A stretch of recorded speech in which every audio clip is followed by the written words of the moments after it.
નમો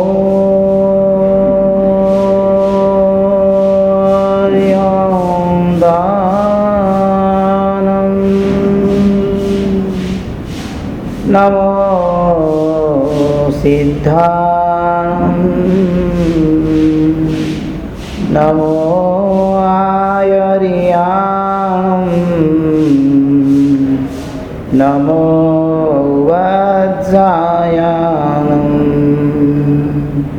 નમો લોય સપસાહુણમ એષુ પંચ નમોકારો સર્વપાવપનાશનો મંગલાણં ચ સૌવેશિં પરમં હવૈ મંગલમ મંગલમ ભગવાન વીરો મંગલમ ગૌતમ પ્રભુ મંગલમ સ્થૂલભદ્રાદ્ય જૈનો ધર્મોસ્તુ મંગલમ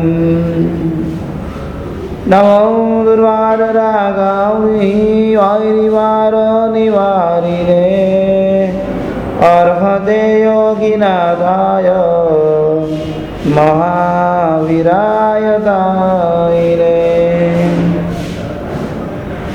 ઓંકારં બિંદુ સંયુક્તં નિત્યં ધ્યાયન્તિ યોગિનઃ કામદં મોક્ષદં ચૈવ ઓંકારાય નમો નમઃ પૌનવે ચ સુરેન્દ્રે ચ કૌશિકે પદ સંસ્પૃશિ નિર્વિશેષમનસ્કાય શ્રીવીર સ્વામિને નમઃ અજ્ઞાનતિમિરાંધાનાં જ્ઞાનાંજન શલાકયા નેત્રમુન્મીલિतं યેન તસ્મૈ શ્રી ગુરવે નમઃ તસ્મૈ શ્રી ગુરવે નમઃ તસ્મૈ શ્રી ગુરવે નમઃ. અનંત ઉપકારી અનંત કલ્યાણને કરનારા તારક તીર્થંકર શ્રમણ ભગવાન મહાવીર સ્વામીએ આ સંસાર સમુદ્રથી તરવા માટે અને મોક્ષ સુખની પ્રાપ્તિ પ્રાપ્ત કરવા માટે ધર્મ તીર્થની સ્થાપના કરી. વર્ષના મહાપર્વનો આજનો પ્રથમ દિવસ. લૌકિક લોકોમાં તહેવારની મહત્તા છે, આપણા ધર્મમાં પર્વની મહત્તા છે. તહેવાર અને પર્વ વચ્ચે બહુ મોટો ભેદ છે.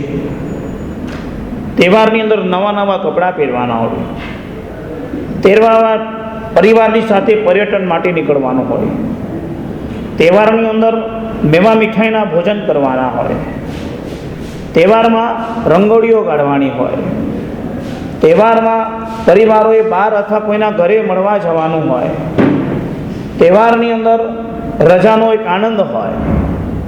પરંતુ ધર્મના સ્થાનની અંદર જૈન ધર્મમાં તીર્થંકર પરમાત્માઓએ જે એમની અમૃતવાણીમાં આપણને પર્વ બતાવ્યા છે, કોઈ તહેવાર નથી બતાવ્યા. કારણ પર્વની અંદર નવા કપડાં નહીં, થોડું ધોતિયું અને કાળું કટાશનું મળે, મુપત્તિઓ મળે, જમણવાર ન મળે, તપશ્ચર્યાની વાતો આવે, એકાસના વ્યાસના ઉપવાસ અને આંબિલની ભૂમિકાઓ જેમાં સર્જાય, જેમાં મૌન પાળવાનું હોય પણ મજાક મસ્તીઓ ન કરવાની હોય, રજાનો આનંદ કરતાં બી આત્માનો આનંદ માનવાનો હોય, શરીરના સુખાકારીની ભૂમિકા તહેવાર કરાવે, આત્માની અનુભૂતિને આત્માનો આનંદ પર્વ કરાવે છે. જ્યાં આત્માનો આનંદ હોય, જ્યાં ભાવનાની શુદ્ધિ હોય, જ્યાં ભવ્ય આત્માઓને તરવા માટેનું જહાજ હોય, દેવગુરુ અને ધર્મની જ્યાં સાક્ષી હોય, પ્રભુ અને પ્રભુનું આલંબન, પ્રભુ અને પ્રભુની આજ્ઞા એને સાપેક્ષ ભાવે જ્યાં ચાલવાનું હોય તેને પર્વ કહેવામાં આવે છે. આપણને કોઈ પૂછે શું ચાલે છે અત્યારે, તો આપણે શું કહીશું? બોલતા રહેજો. શું કહીશું આપણે? પર્યુષણના પર્વ ચાલે છે. અમારો પર્યુષણ પર્વ છે, અમારો ધર્મનો આ તહેવાર આવ્યો છે. પર્યુષણમાં બી સૌથી મહત્વનો દિવસ કયો? પહેલો, વચલો કે છેલ્લો? પહેલો બધા દિવસ મહત્વના છે? સારું, ચાલો બધા મહત્વના માનીએ. હકીકતમાં સંવત્સરી મહાપર્વ મહત્વનું છે. ચલો કદાચ માને કે બધા દિવસોને મહાન માન્યા કે સંવત્સરીને મહાન માન્યું. આખા પર્યુષણનો સાર શું છે? શા માટે આ પર્યુષણ મહાપર્વની આરાધના આપણે કરીએ છીએ? બોલો વડીલ, જવાબ આપો. ક્ષમાપના કરવાની છે. હાજી, મોક્ષ મેળવવા માટે ક્ષમાપના. મોક્ષ મેળવવાની વાત એકદમ દીર્ઘ છે. ક્ષમાપના પાલન કરવી એ બહુ મહત્વની વાત છે. ક્ષમાપનાનું પાલન કરવા માટે આ પર્યુષણ મહાપર્વની આપણી આરાધના છે. ક્ષમાપના વેર અને ઝેરના આખા બંધોનું નિવારણ જેમાં થાય. કેટલો સરસ ધર્મ છે. પ્રભુએ કેટલી મજાની વાત બતાવી છે આપણને. 7 દિવસ સુધી નેટ પ્રેક્ટિસ કરાવે આપણી પાસે, અને 8મા દિવસે મહાપર્વનું એ પર્યુષણનું પ્રતિક્રમણ કરતા કરતા જગતના બધા જીવોની સાથે ક્ષમાયાત્મા અને મૈત્રી ભાવ પ્રાપ્ત કરાવીને બધા જીવોનું હિત ઈચ્છવાની ભાવના જ્યાં આગળ મૂળ પાયામાં હોય છે. સંગીન વાત છે. ચાહે વ્યવહારનું ક્ષેત્ર હોય, ચાહે વ્યાપારનું ક્ષેત્ર હોય, ચાહે સંસારિક સંબંધ હોય, જ્યારે ધર્મનો સંબંધ હોય, ક્ષમાપના આપવી એ અત્યંત મહત્વની વાત છે. કઠિન નથી, આપણે એને કઠિન માનીએ છીએ એમ રાખીએ. આપણે પ્રભુનું ધર્મ અને પ્રભુનું શાસન ક્યારેય કઠિન ન હોઈ શકે. આવું જ થયું. એક વખત આવી રીતે પ્રવચન ચાલતું હશે અને ક્ષમાપનાની વાત ચાલે એટલે એક ભાઈએ પ્રશ્ન કર્યો કે સાહેબ, અમે તો ક્ષમાપના આપવા માટે ઈચ્છીએ છીએ, પણ ઓલો સામેવાળો માણસ આપણી માટે ઈચ્છતો ન હોય તો આપણે શું કરવાનું?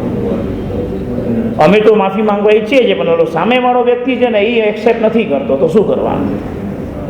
તો પછી મેં ભગવાનની કૃપાથી જવાબ આપ્યો. મેં કીધું કે જો ભગવાને જે ધર્મ બતાવ્યો છે ને એમાં ગરબડ તો છે જ નહીં, હું પાકું સમજું છું. ક્ષમામાં કોઈ ગરબડ નથી, પાકી વાત છે. ક્ષમા ધર્મ એટલો સરસ બતાવ્યો છે કે જે ક્ષમા ધર્મની અંદર વંદન થાય, ભાવના ભગવા થાય, તો ક્ષમાપનાની તાકાત એટલી જબરદસ્ત છે કે જે ક્ષમાપનાના માધ્યમથી લોકો ધર્મમાં જોડાઈ જાય. આપનારમાં કંઈ પ્રોબ્લેમ હોય તો કદાચ પ્રોબ્લેમ આવી શકે છે. તું કદાચ દિલથી નહીં આપતો હોઈશ, તો ખાલી એક ફોર્માલિટીથી આપતો હોઈશ, અને ફોર્માલિટીથી જો તમે ક્ષમાપના આપશો તો લોકો તમારી ક્ષમાપના એક્સેપ્ટ નહીં કરી શકશે. મારવાડમાં ઘટના બની છે. મહાત્મા વધારે હતા, પ્રવચન સરસ ચાલતું હતું ને વખતે અગ્રગણ્ય શ્રાવક રોજ આગળ આવીને બેસે. કોઈ કારણસર ગુરુગોવિંદની સાથે કંઈ મતમતાંતર પડી ગયો, ઓલો માણસ ઉપાસરે છોડી જતો રહ્યો. 130 મજાના પ્રતિષ્ઠિત અગ્રગણ્ય શ્રાવકોનો સંઘ, અને એમાં એક મુખ્ય શ્રાવક, જે મુખ્ય શ્રાવક આ મેદાન છોડીને જતો રહ્યો છે. ગુરુદેવને કદાચ ઈચ્છા હશે કે હમણાં આવશે, કદાચ ન આવ્યો. 2 ભાઈ વચ્ચે મતાંતર પડ્યું હતું, અને 2 ભાઈમાં ગુરુદેવે એક ભાઈનો પક્ષ લીધો, એમાં બીજા ભાઈએ આ વાતનું મેદાન છોડીને ઉપાસરે છોડીને જતો રહ્યો હતો. હવે કરવું શું? પર્યુષણ પર્વ આવ્યા, આખા ગામમાં શોભો પડી ગયો કે ઓલો આવતો નથી, ટ્રસ્ટનો મસ્ત થતો નથી ઓલો વ્યક્તિ. કરવું શું? ગુરુ ભગવાન થોડા ચિંતિત છે, પણ પરમાત્મા પર અને ક્ષમા ધર્મ પર પૂરી શ્રદ્ધા છે. થાય. સંસારની અંદર જો ઘરમાં 2 વાસણ હોય ને તો અથડાય તો અવાજ આવે. કાચના વાસણ પડી જાય તો તૂટી જાય, એને શાંતા બહુ વાર લાગે છે. મનનું પણ સાધન એવું જ છે. એક વખત પડ્યું, ભાંગ્યું, તૂટ્યું, હવે એને સાંધવા માટે બહુ અઘરું પડે છે. કહેવત છે ગુજરાતીમાં, તાણીએ નહીં, તાણીએ નહીં, તાણીએ તો તૂટી જાય, અને જો ફરી સાંધીએ તો વચ્ચે ગાંઠ રહી જાય. શું કીધું? સમજાય ગઈ વાત બરાબર? આપણી ક્ષમાપના આવી ન હોય, આપણી ક્ષમાપના તો આનાથી ઉપર હોય કે ફરીથી શાંતિ તો એવી સંધાય કે ગાંઠ તો દૂર રહો, ફરી ક્યારે તૂટે એવી ક્ષમાપના હોય, જે પ્રભુ મહાવીર ભગવાન પાસેથી, ગુરુ ગૌતમ સ્વામી પાસેથી આપણને બધાને એ પ્રેરણારૂપ મળેલી છે. આખા ધર્મમાં સૌથી મોટું પર્વ દિવાળી પર્વ પણ આવે, મૌન એકાદશીનું પર્વ પણ આવે, આગળ જ્ઞાન પાંચમીનું પર્વ પણ આવે, દુનિયામાં અદ્ભુત પર્વ આવે. સર્વોપરી પર્વ જો કોઈ પણ હોય તો એ પર્યુષના મહાપર્વ, એમાં સર્વોપરી દિવસ જો કોઈ પણ હોય તો સંવત્સરી મહાપર્વ, એમાં સર્વોપરી જો કોઈ પણ આરાધના હોય તો કે ક્ષમાપના. કસાયોની કાળીમાને ખલાસ કરી નાખે, વેર ઝેરને રાખ બનાવી નાખે એવી તાકાત એક ક્ષમાપનામાં બેઠેલી છે. આવી ક્ષમાપના આપણને મળેલી છે. ગુરુ ભગવાન શાંતિથી બેઠા છે. વ્યાખ્યાનો ચાલુ થયા, પર્યુષણનો પહેલો દિવસ, ગુરુ ભગવાન ક્ષમાપના પર પ્રવચન આપી રહ્યા છે. રાજસ્થાન સમાજ પ્રવચન પદને નીચે ઉતરે કે જે ગુરુદેવ પ્રવચનની અંદર સમાપ્તની એટલી વાત કરે છે, પણ ઓલો આવવાનું તો છે જ નહીં, શું થશે ખબર નથી. સંવત્સરીનો દિવસ આવી ગયો, સવાર થઈ, બારસા સૂત્ર વંચાઈ ગયા, ઓલો આવ્યો નથી. ઘરની અંદર પત્ની કહે છે આજે તો મહાન દિવસ છે, આજે તો છોડો, કોઈ કાળે નહીં છૂટે. શું સમજે છે ગુરુ ભગવાન? સારા સમયની અંદર એમને એના ભાઈનો પક્ષ લીધો છે, મારો પક્ષ નથી લીધો, કોઈ કાળે નહીં જાઓ. જે કડક, દિમાગ બી કડક, ટસના મસ્ત થવા તૈયાર નથી. 3 વાગ્યાનો સમય થયો, સંઘની જાજમ પધરાઈ, સંવત્સરી પ્રતિકોના પાવન બેસના થયા, પ્રતિકોની શરૂઆત થવાની શરૂઆત થઈ. ગુરુદેવે બધાને પ્રાયશ્ચિત કરાવ્યા, પ્રતિકોની ભવ્ય ભૂમિકાઓ સર્જન કરી, પણ ગુરુદેવ જોઈ રહ્યા છે કે ઓલો શ્રાવક હજુ આવ્યો નથી. પ્રતિકોની શરૂઆત પણ થઈ, હિર્યાવયા થયા. ગુરુદેવે બેસી ગયા કે ભાઈ મારું મન હજુ ના પાડે છે, જે પર્વની હું શરૂઆત કરવા માટે જઈ રહ્યો છું એ પર્વ જો મારા આત્માની અંદર શુદ્ધિનું રૂપ નહીં મળે તો આ પ્રતિકોનો આખો આધાર મારો કાચો થઈ જશે. કેવા ગુરુ ભગવાન થશે? દિલ ના પાડે છે, સમય વીતી જાય છે, સંઘના બધા લોકો સભ્યતાથી બેઠા છે, કારણ કે પ્રતિષ્ઠિત શ્રાવકની ગેરહાજરી છે. આજનો દિવસ છે, આજના દિવસે જો આત્મા સંધાઈ ગયો તો સંધાઈ ગયો, નહીં તો આવતીકાલે કોઈ કારણ નથી દેખાતો કે કોઈ નિમિત્ત આવે. આ પ્રભુએ આજનો દિવસ આપ્યો છે. વર્ષના મહાપર્વ શાશ્વત નથી, શાશ્વતી તો 2 જ 28 છે, ચૈત્ર મહિનાની ને આસો મહિનાની, પણ આપણે 6 28ની પાલન કરીએ છીએ. એક અષાઢ મહિનામાં આવે, ગુજરાતી મહિના બોલું છું, ખ્યાલ તો આવશે ને? સાંભળી તો લો, કાંઈ વાંધો નહીં. અષાઢ મહિનામાં આવે, બીજા નંબરની કારતક મહિનામાં આવે, 3જી ફાગણમાં આવે, 4થી ચૈત્રમાં આવે, 5મી આસોમાં આવે, 6ઠ્ઠી હોળી છે આ પરુષણની અંદર, 9 દિવસની 8 દિવસની હોળી છે. અદભુત આરાધના પરમાત્માએ આપણને આપણા શાસનમાં આપેલી છે. ઓલા ગુરુ ભગવાન ચિંતિત છે, શું કરવું સમજાતું નથી. ગુરુને કહી દીધું કે ભાઈ મારું મન ના પાડે છે, એ વ્યક્તિના ઘરે જઈને હું ક્ષમા યાચના કરી આવું, ત્યાં સુધી બાકી મારો ચેન નહીં પડે. સંઘ કે છે ગુરુદેવ એના ઘરે જઈએ, ઓલોથી જે રીતે ઊભો થઈને ગયો છે જાજમ પરથી, અહીંયા ફરક્યો નથી, સારું કંઈક કરી નાખશે તો આજનો દિવસ આખું પર્વનો ભાવ આપણો સરી પડશે. ગુરુદેવ કે બધી વાત સાચી છે, જે થવું એ થાય, પરંતુ ત્યાં જયા વિના છૂટકો નથી. મારું મન ના પાડે છે, મારું મન ના કહે છે કે આ પર્વની આરાધનામાં આપણી કચાશ થઈ રહી છે, હું જ્યાં સુધી ન ક્ષમાવું ત્યાં સુધી મારી આત્માની આરાધના કઈ રીતે થઈ શકે. સંઘ સાથે ગુરુદેવ ચાલુ થાય છે, એના ઘર તરફ પ્રયાણ કરે છે. ટેરેસ પર મજાથી ઓલો શ્રાવક બેઠેલા છે. પત્નીની નજર પડી કે ગુરુદેવ સાથે સંઘ રસ્તા પર નીકળ્યો છે. પત્ની કહેવા આવે છે કે ગુરુદેવ સાથે સંઘ આપણી તરફ આવી રહ્યા છે, કમસે કમ નીચે ઉતરીને વિનંતી તો કરો. મારે કાંઈ નથી કર્યું, વિનંતી એ જાય એના રસ્તે. શ્રાવકે જવાબ આપી દો, પત્નીનું કંઈ ચાલે નહીં. ગુરુદેવ એના બારણા સુધી આવી ગયા. પત્ની કહે છે ગુરુદેવ બીજા કોઈના ઘરે નહીં, સંઘ સાથે આપણા ઘરે પધારી રહ્યા છે. પધારવું તો પધારે, આપણે શું લેવા દેવા છે? ખોટું કર્યું તો આવવું જ પડે ને, કે મારે નથી આવું કાંઈ. પત્ની તો થોડીક ધર્મ પામેલી હતી. પતિ ન આવે તો કાંઈ વાંધો નહીં, મારી ફરજ છે, સંઘ આંગણે આવ્યો અને વધામણા ન કરું. પતિની આજ્ઞાનું ઉલ્લંઘન કરીને પત્ની નીચે ઉતરી ગઈ. નીચે ઉતરીને પહોંચે છે બારણાની પાસે, અને બારણાની પાસે પહોંચીને બારનું ઉદ્ઘાટન કરીને સૌને એને મહાત્માને કહે છે પધારો ગુરુદેવ, અમારા આંગણે પધારો. ગુરુદેવ પૂછે છે ક્યાં છે? સાહેબ ટેરેસ પર બેઠા છે, ટેરેસ પર જવું છે. ગુરુદેવ ટેરેસ પર પહોંચ્યા, ઓલો ટસનો મસ્ત હજુ ગાદી પર બેઠા છે શાંતિથી. ગુરુદેવ સીધા એની પાસે જઈને 2 હાથ જોડીને નતમસ્તક વંદન કરીને માફી માંગે, મિચ્છામી દુક્કડમ. આ જ્યારે શબ્દ મળે છે ને ગુરુદેવના આંખમાં શું જુએ છે ને ઓલાની આંખમાં પણ આંસુ ઉતરી પડે છે. સાહેબ આજના દિવસે આવા પર્વના નિમિત્તો, આવા નિમિત્તો આવ્યા છતાં હું હજુ સુધી અહંકારમાં ગાતો તો આપ મારા ઘરે માફી માંગવા માટે આવ્યા? કે ભાઈ ગમે તે હોય, આપણો પ્રભુનો ધર્મ એક છે ભાઈ. નિમિત્ત હતું, કંઈક થઈ ગયું મારાથી છે, પણ એની અંદર તું આ કાંઠ મારી તો મારા આત્માની શુદ્ધિ નહીં થાય. મારા આત્માની શુદ્ધિ ત્યારે થશે કે તારા આત્માની શુદ્ધિમાં તું મારે જોડાઈશ. તો સાહેબ ચોક્કસ મિચ્છામી દુક્કડમ, કે મિચ્છામી દુક્કડમની ચાલ તું મારી સાથે. આવ્યો સાહેબ, રેડી.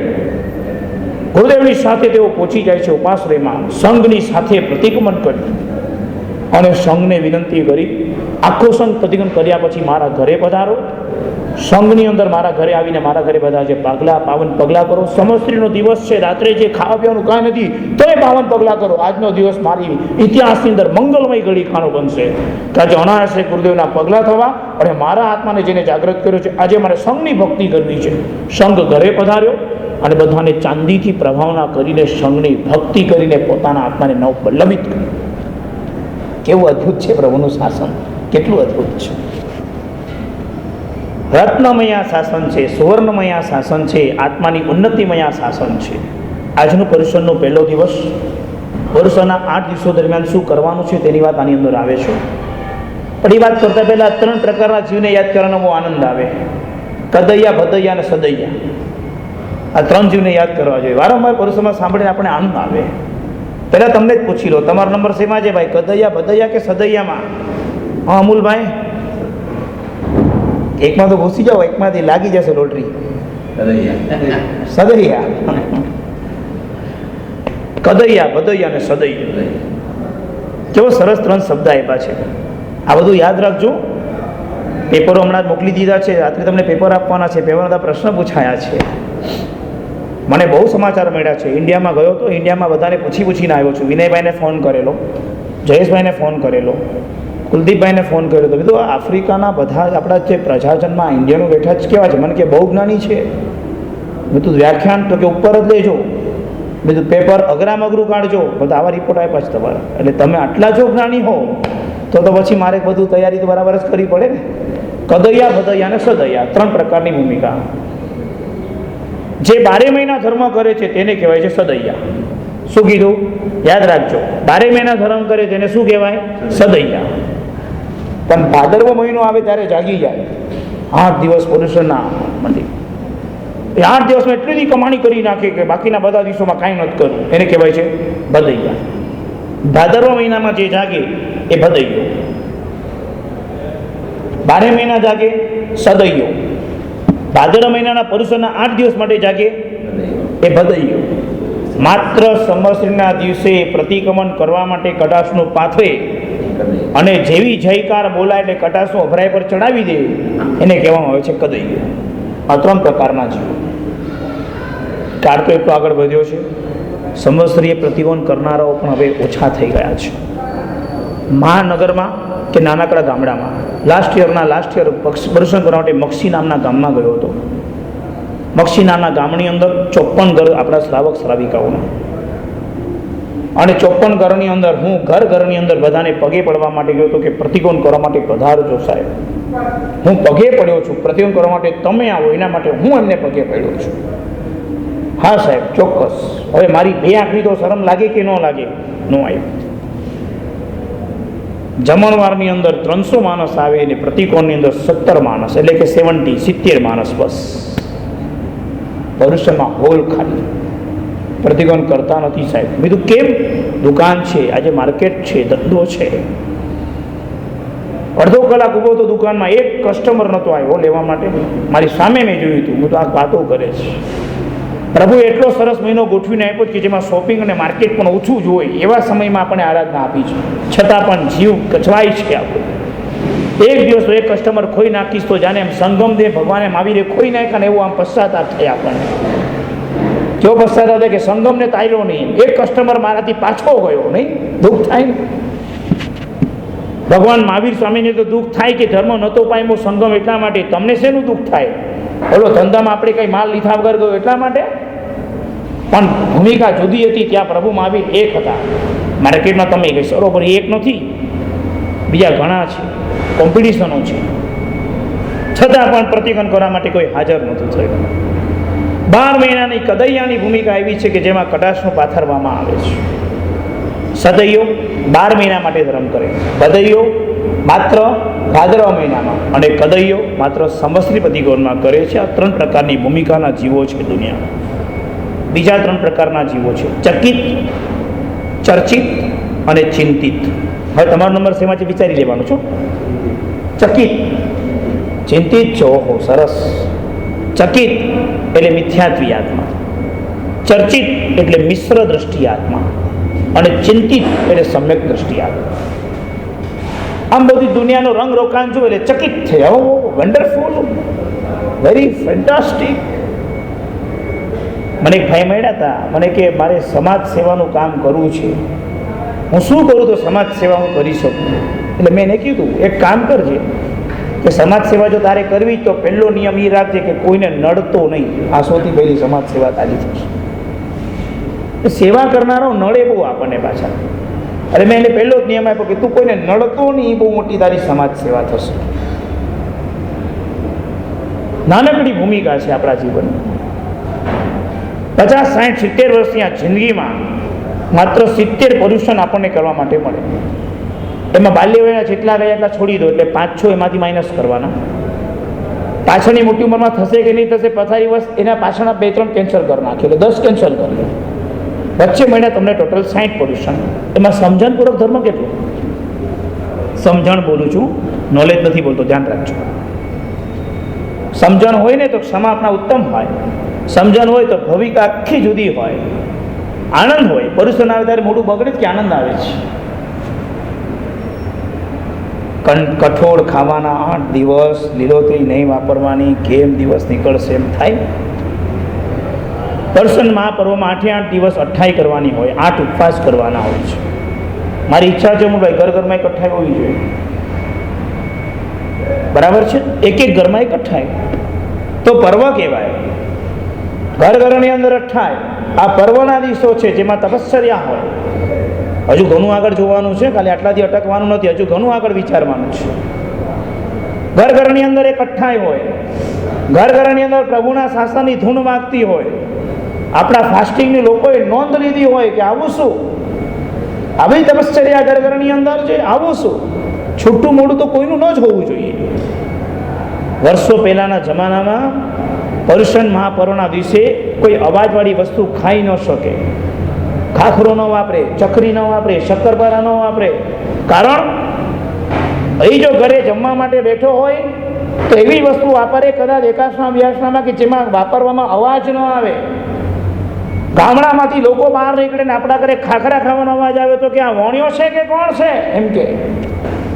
એટલે ઉપવાસના દાડે ખાવા બેઠો, ઘરે આટો મારે એમ જોવા, એટલે ખાવા ક્યાંથી બેઠો? તારા તો ઉપવાના દાણા નહીં લ્યા એમ કે.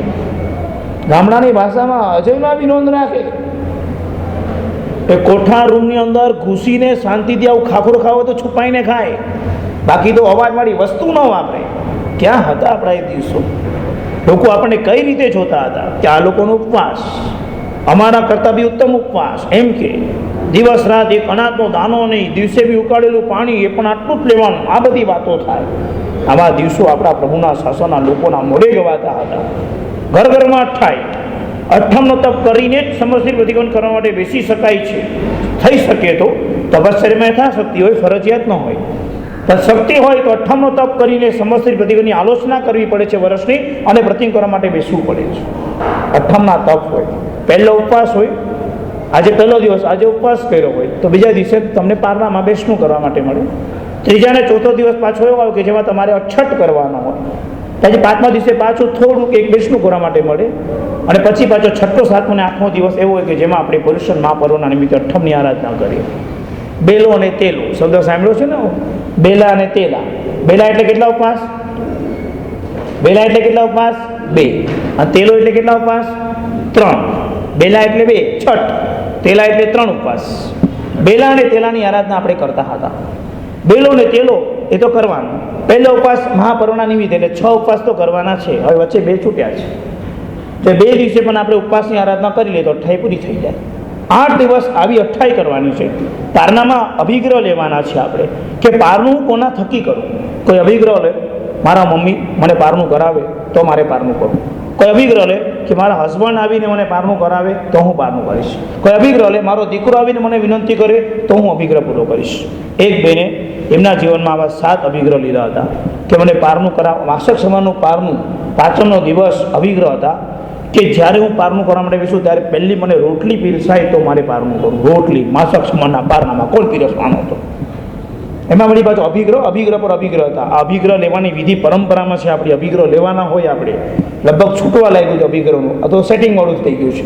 પણ અભિગ્રહ તો આમ લેવાના હોય અને લે લોકો.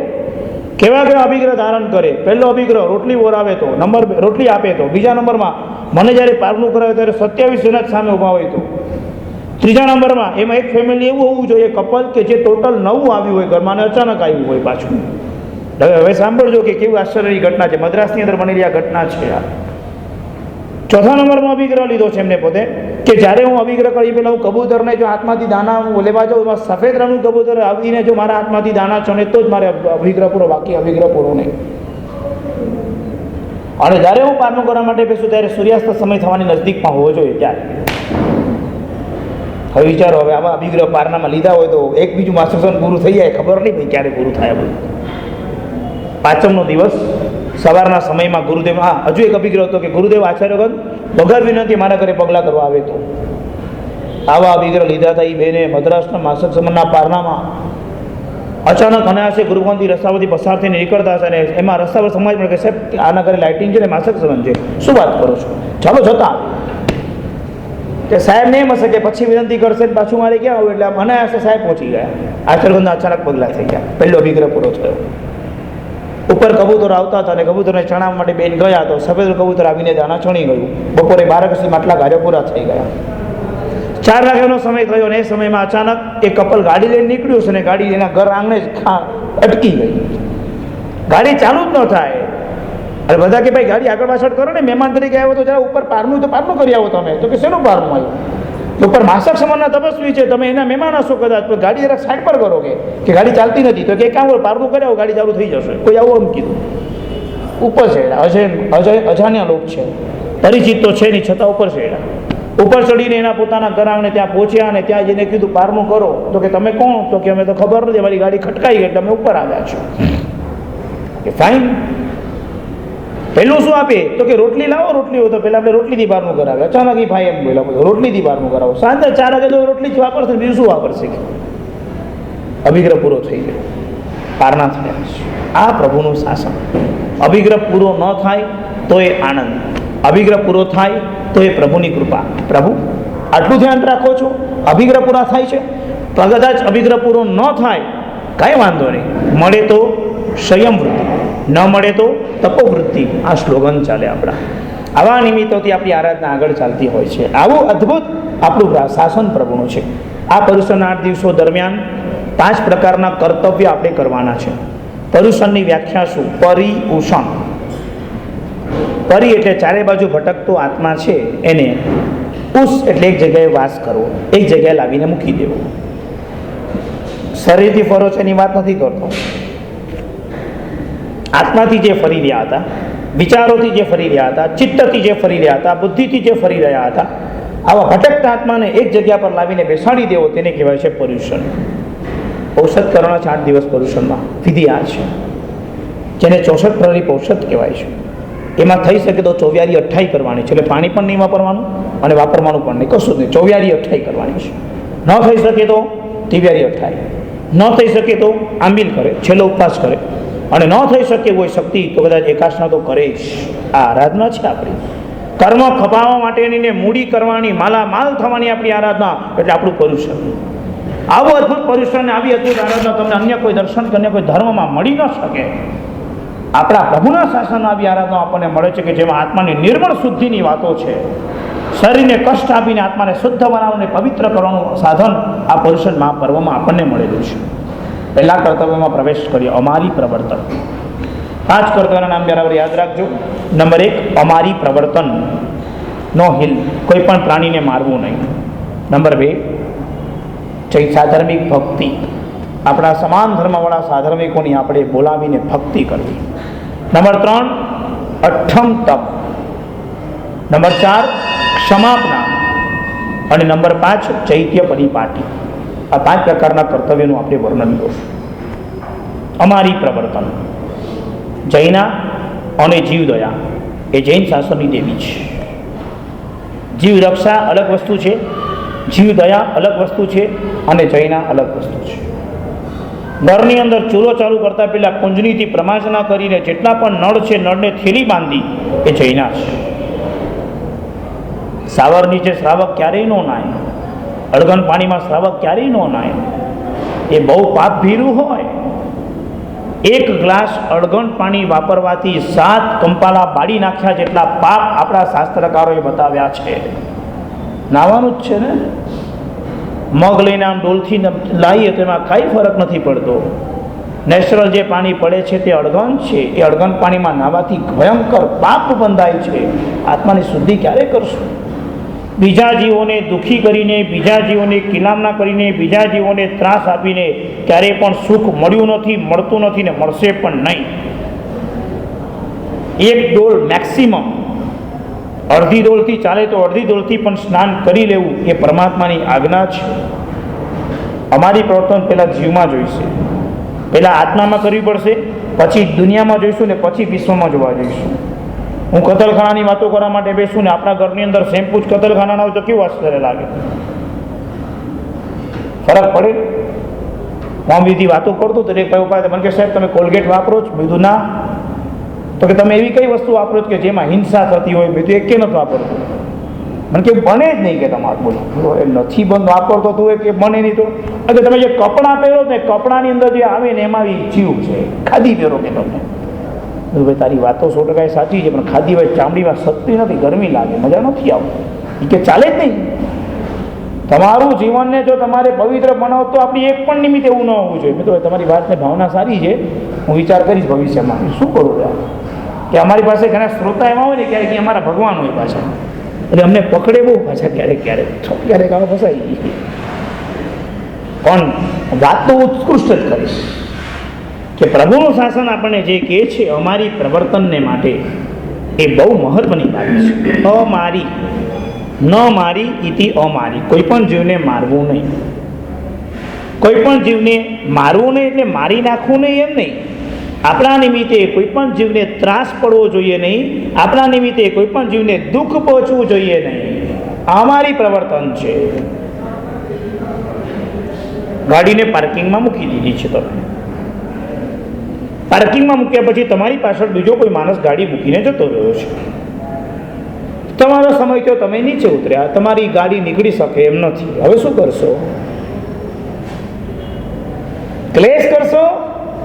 કંકાસ કરશો? આર્ત ધ્યાન કરશો? કર્મ બાંધશો? સમજો પરિસ્થિતિ કર્મ સત્તાએ નિર્માણ કરી છે, કાંઈ વાંધો નહીં. આમાં પણ જો એ ડ્રાઈવર પ્રત્યે કે ગાડી જેની પ્રત્યે જેના પ્રત્યે તમને અંદરથી દ્વેષ થાય તો તમે એ જીવની હિંસા કર્યા જેટલો પાપ બાંધ્યો છે. આચાર્ય નામના સૂત્રમાં 2 પ્રકાર બતાવ્યા છે, જીવ હિંસા અને અજીવ હિંસા. જીવ સંયમ અને અજીવ સંયમ. અજીવનો સંયમ કેવી રીતે પાલી શકાય? કેવી રીતે પાલી શકાય અજીવનો સંયમ? તો કે રસ્તામાં ચાલતા તમને પથ્થર વાગી જાય તો પથ્થર પર પણ દ્વેષ ન થાય તો અજીવ સંયમ પાડ્યો કહેવાય, અને પથ્થર પર દ્વેષ થાય તો અજીવ સંયમ નહીં, અજીવની હિંસા કહેવાય. પથ્થર અચિત છે, તારા ભાવ ખરાબ થયા કે નહીં? વાત સમજાય છે? બધી દવા મેડિકલ સ્ટોરમાંથી કોઈ દવા આપણે મંગાવી છે, ફ્રી હોમ ડિલિવરીથી દુકાનથી આપણને દવા આપવા માટે ઘરે આવી રહ્યો છે કે નહીં? આ સિસ્ટમ ફ્રી હોમ ડિલિવરી છે ને? હા, મારી ભૂલ થાય મને કહી દેવાનું, ગભરાવાનું નહીં. ફ્રી હોમ ડિલિવરીથી ઘરની અંદર દવા આપવા માટે આવે છે. તમે જ ફોન કરીને એને બોલાવ્યો છે, તમને ખબર છે ને પૈસા તૈયાર રાખવા જોઈએ મારે. ઘરે ઓલો આવે, બેલ વગાડે, આપણે પોછા જોવા જોઈએ કોણ આવ્યો, આ દવા લીધી, કેટલા ભાવ છે, આટલા રૂપિયા. એટલે અંદર જે 175, હું ઇન્ડિયન પ્રમાણે રૂપીસ બોલું છું, તમે આ સેલિંગમાં કન્વર્ટ કરી લેજો બધું પાછું. હવે એ અંદર રૂપિયા લેવા જાય ત્યારે 1000ની નોટ લઈને બહાર આવે. હવે એક તો પહેલાં તમે જુઓ કયો માણસ આવ્યો છે, તમે એની પાસે છૂટાની અપેક્ષા રાખો છો. પાછું થાય કાંઈ નહીં, ઓલો જીવ તમારાથી કંટાળે, ક્લેશ થાય, અને એનો એક ઓર્ડર જો બીજો છૂટી જાય, એનો જે દ્વેષ તમારા પર થાય ને એ ભયંકર હોય. બસ તમે જેની હિંસા કરી છે, કર્મ બાંધ્યું, અંતરાય કર્મ, કારણ કે તમે એને નવા કામ આપવામાં અંતરાય કર્યો, અને એ જીવને જે દ્વેષ થયો ને તમારા પ્રત્યે, તમે દ્વેષની અંદર તમે જીવની હિંસા કરી છે. એમ કે છે શાસ્ત્રકાર ભગવંતો, તમે જે કહ્યું આપણે, તમે એવું તમને વ્યક્તિગત નથી કર્યું, આપણે બધાએ આવું જો કર્યું તો આવી હિંસા થઈ ગઈ. વાત સમજાય છે ને મારી? બરાબર ખ્યાલ આવે છે? આપણું ખાલી ધર્મ બિછામી દુકડમ પૂરતો અહીંયા જાજમ પર ન રહેવો જોઈએ. આપણે 24 કલાક સુધી આપણું જીવન આવું રહેવું જોઈએ કે આપણો ધર્મ આપણા હૃદયમાં બેઠેલો હોય. વ્યવહાર હોય કે વ્યાપાર હોય, આપણો ધર્મ આપણી સાથે રહેતો હોવો જોઈએ, ત્યારે ધર્મ સાચો કહેવાય છે. ત્યાં સુધી નહીં. આવો ધર્મ આપણે પાડવાનો છે. આ બીજી ભૂમિકા હતી. ટેક્સી કરીને ક્યાંક પહોંચી રહ્યા છો, તમારે આપવાના છે કે ભાઈ 15,000 શિલિંગ કે 8,000 શિલિંગ કે 11,000 શિલિંગ તમારે આપવાના છે. તમે ટેક્સીમાંથી નીચે ઉતર્યા અને ત્યાં તમને કોઈનો ફોન વાગ્યો છે ને ફોન તમે મજાથી ઉપાડી દીધો. કેમ છો, મજામાં છો, શું છે શું નહીં, તમારી વાત ચાલી. ડ્રાઈવર તમારી પાસે અપેક્ષા રાખીને બેઠો છે. તમે એને પૈસા આપવામાં કોઈક જગ્યા પર કચાશ કરી રહ્યા છો. તમે એની 1 મિનિટ બગાડી છે કારણ કે તમારો ફોન ચાલુ છે. એ તમને કાંઈ બોલી શકતો નથી કારણ કે એ ડ્રાઈવર છે. તમે 1 મિનિટ જે એની ખોટી કરી છે, જ્ઞાની ભગવાન તો 1 મિનિટનો દંડ આપે છે આપણને, જીવ હિંસા અને અંતરાય કર. પ્રેક્ટિકલ જીવન સમજાય છે. અમારી પ્રવર્તન આપણા નિમિત્તે કોઈને પણ તકલીફ થશે તો એ આપણો ધર્મ ચૂકાઈ જશે. કોઈને તકલીફ આપણા નિમિત્તે થવી ન જોઈએ. પાણીનો સ્વભાવ કેટલો સરસ છે, જે વાસણમાં જાય ને એવા આકારવાળું થઈ જાય. તમે એને તપેલીમાં રાખો તો તપેલીના આકારવાળું, તમે એને માટલામાં રાખો તો માટલાના આકારવાળું, તમે એને થેલીમાં રાખો તો થેલીના આકારવાળું. આપણું જીવન પાણી જેવું છે, જેમાં આપણને જે વ્યક્તિ સાથે સેટ થવું ને આપણે સેટ થઈ જઈએ. તકલીફ નહીં, હું તમારી સાથે સેટ. અમૂલભાઈ મને બહુ ફોન કરે છે, મને 10 વખત પૂછપૂછ કરે છે, સાહેબ 5, સાહેબ આમાં 5. હવે મને આનો જવાબ શું કોનો ખબર નથી. અમૂલભાઈ મને એટલે અમૂલભાઈનું નામ મળે એટલે એમનું નામ લઉં છું, આવતીકાલથી બધા નામ લેવા લાગે. મને એ પૂછે વારંવાર કે તમને ફાવ્યું, તમને આ ફાવ્યું, કેમ ભાઈ ફાવ્યું? એટલે મને હવે બહુ જ ખબર નથી. ભગવાન અને પ્રભુ અને ગુરુ પાસેથી જ્યારે છૂટા પડ્યા ને, મહેસાણાથી અભ્યાસ કરીને, ત્યારે ગુરુને મને એમ કીધું હતું કે તારે આ ગામમાં પુરુષન કરવા માટે જવાનું. કીધું સાહેબ મને નથી જવું ત્યાં આગળ. મને કે કેમ નથી જવું? સાહેબ ત્યાંનું ભોજન અને ત્યાંનું પાણી મને ફાવતું નથી. મને સાહેબે બીજી રીતમાં કહી દીધું હતું. મહેસાણામાં મારા ગુરુજી વસંતભાઈ ગુરુજી, એમની પાસે અમે અભ્યાસ કરતા હતા. એ ગુરુજી મને કહી દીધું, જો તારે શાસનના કાર્ય કરવાના હોય અને તારે તારા જન્મ ધર્મને ખરેખર વસાવવો હોય તો ખાવાને પીવાનો વિકલ્પ એને તું ક્યાંય અટક્યો તો તું શાસનના કામ નહીં કરી શકશે. 4 સિદ્ધાંત મને ત્યારે આપ્યા હતા ગુરુએ. 4 સિદ્ધાંત: ફાવશે, ગમશે, દોડશે અને ચાલશે. 4 સિદ્ધાંત. કયા 4 સિદ્ધાંત આપ્યા હતા? ફાવશે, ગમશે, દોડશે અને ચાલશે. જમવાનું ફાવશે. આ ફાવશે, આની જગ્યાએ આ સીટ પર બેસો, ચાલશે. આ 4 જ સિદ્ધાંત મને ગુરુ આપી દીધા કે આ 4 સિદ્ધાંતને પકડીને ચાલજે, પાછળ નહીં. તમે મને કહી કે ભાઈ અહીંયા બેસીને પ્રવચન આપો, તો ત્યાં બેસીને આપીશ, મને ફાવશે. મને તમે કોઈ દેરાસરમાં સૌથી છેલ્લી બેન્ચીસ પર તમે બેસાડું છું, ત્યાંથી તમારે ભગવાનની ભક્તિ કરવાની, ફાવશે. દોડશે એમ બેસ, દોડશે એ તો, કારણ કે છેલ્લી બેન્ચીસ પર બેસવું એવી લાવો છે. મને ફાવશે, બસ. મારો કોઈ વિકલ્પ તમારી સામે હું નહીં કહું. મારા ગુરુએ મને આજ્ઞા આપી. સમજાય છે 4 સિદ્ધાંત? હું તમને આપી દઉં છું આજે. વિકલ્પો આવવા જોઈએ. ચાલશે, ફાવશે, દોડશે ને ગમશે, કોઈ વિકલ્પ ન જોઈએ. ઇન્ડિયામાં તમે આવ્યા હોય ને ક્ષત્રિય કુળની જાત્રા કરવા માટેનો પ્લાન બનાવ્યો હોય, હવે ત્યાં આગળ તો ધર્મશાળામાં ગાદલા પણ આમ ડુંગરા જેવા હોય. તમારા આફ્રિકામાં 7 ડુંગરા છે ને, કંપાલામાં હવે 7 ડુંગરાવાળા ગાદલા હોય. સમજો તે ડુંગરાવાળા એટલે પાછા સમજાઈ ગયું ને? ખાડા ટેકરાવાળા. એટલે ગાદલા જોઈને એટલા ઉદ્વેગ થાય પહેલાં તો. પછી એમાં આવડી કોઈ ચા પીને ગયો એટલે એના ડાઘા પડ્યા હોય 3, ખોડ ન હોય પાછી, એટલે પછી આમ શોધવા નીકળે કે કોઈ સારું ગાદલું તો કાઢ. હવે આવી જગ્યામાં તમે જ્યારે સાધનામાં નીકળ્યા હો ને તમને આવું બધું જ્યારે મળે ત્યારે તમારો ભાવ જ જો ખંડિત થઈ જાય તો તમે સાધના કરશો કેવી રીતે? એક શાયરે શાયરી લખી છે, જબ અખિયન મેં નિંદ બસેરી, जब अखियन में नींद बसेरी तकिया और बिछोना क्या, जब कबीरा साधना मार्ग पे चला तो सिर देना तो रोना क्या. આવી કહેવત લખી છે. આપવું પડે તો શું આપવાનું? તમારી ખરી સાધના તો ત્યાં છે કે જ્યાં સાધનો નથી મળતા, જ્યાં સુવિધા નથી મળતી, ત્યાં તમને ઉદ્વેગ નથી થતો. આ તમારી ખરી જીવ રહ્યા છે. નહીં મળે તમને સાધનો. શા માટે સાધનોનો આટલો વિકલ્પ લઈને ફરો છો? સંકલ્પ ને વિકલ્પની દુનિયાઓ જ્યાં સુધી તમારી બંધ નહીં થાય ત્યાં સુધી તમારી નિર્વિકલ્પ દશા આવી બહુ અઘરી છે. પ્રભુમય ભૂમિકા સુધી પહોંચવા માટે નિર્વિકલ્પ દશા જોઈએ. એના માટે સંકલ્પો અને વિકલ્પો ખતમ કરવા પડે. સંકલ્પોને કહેવાય મને આવું જ જોઈશે, એ સંકલ્પ. એટલે વિકલ્પ પડી ગયા, સાલું આમ હશે તો કેમ થશે, આ તો મારાથી થતું નથી, આમાં હું કેવી રીતે કામ કરીશ, મારી આરાધના નહીં થાય.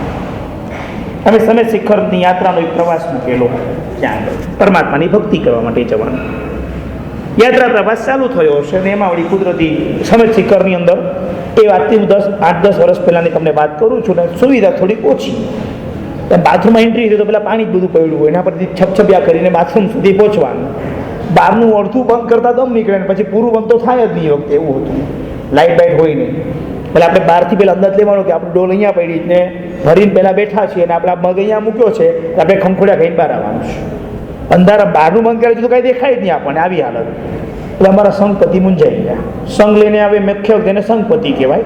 સંઘપતિ મૂંઝાઈ ગયા કે આમાં આપણે જાત્રા પૂજા કરશું કેવી રીતે? બધું જેમ અમે કરીએ એમ તમારે કરવાની, બીજું શું. સુવિધા અલ્પ છે, પણ તો એવું જ રાખ્યું જ કે સુવિધા માટે આપણે નથી આવ્યા, આપણે તો સાધના માટે આવ્યા. તો સાધનામાં સુવિધાઓ તો આવી જ હોય કે આમાં જાત્રા નહીં થાય આપણાથી, કે આ ભગવાનની પૂજા નહીં થઈ શકશે. બધું જો તમારી ન થઈ શકે તો કાંઈ નહીં, પણ મારી થવાની પાકી વાત છે. કારણ કે અડધી મિનિટમાં બહાર નીકળે ને તો ભગવાન જલ્દી મળે. અડધી મિનિટમાં એટલે જ ભગવાન અમને આવું આપ્યું છે કે અડધી મિનિટમાં બહાર જ આવી જાવ તમે. 2-3 મિનિટ 5 મિનિટ રોકાવાનું જ નહીં. બધું ભગવાનને જલ્દી મળવા માટે આવું બાથરૂમ છે કીધું.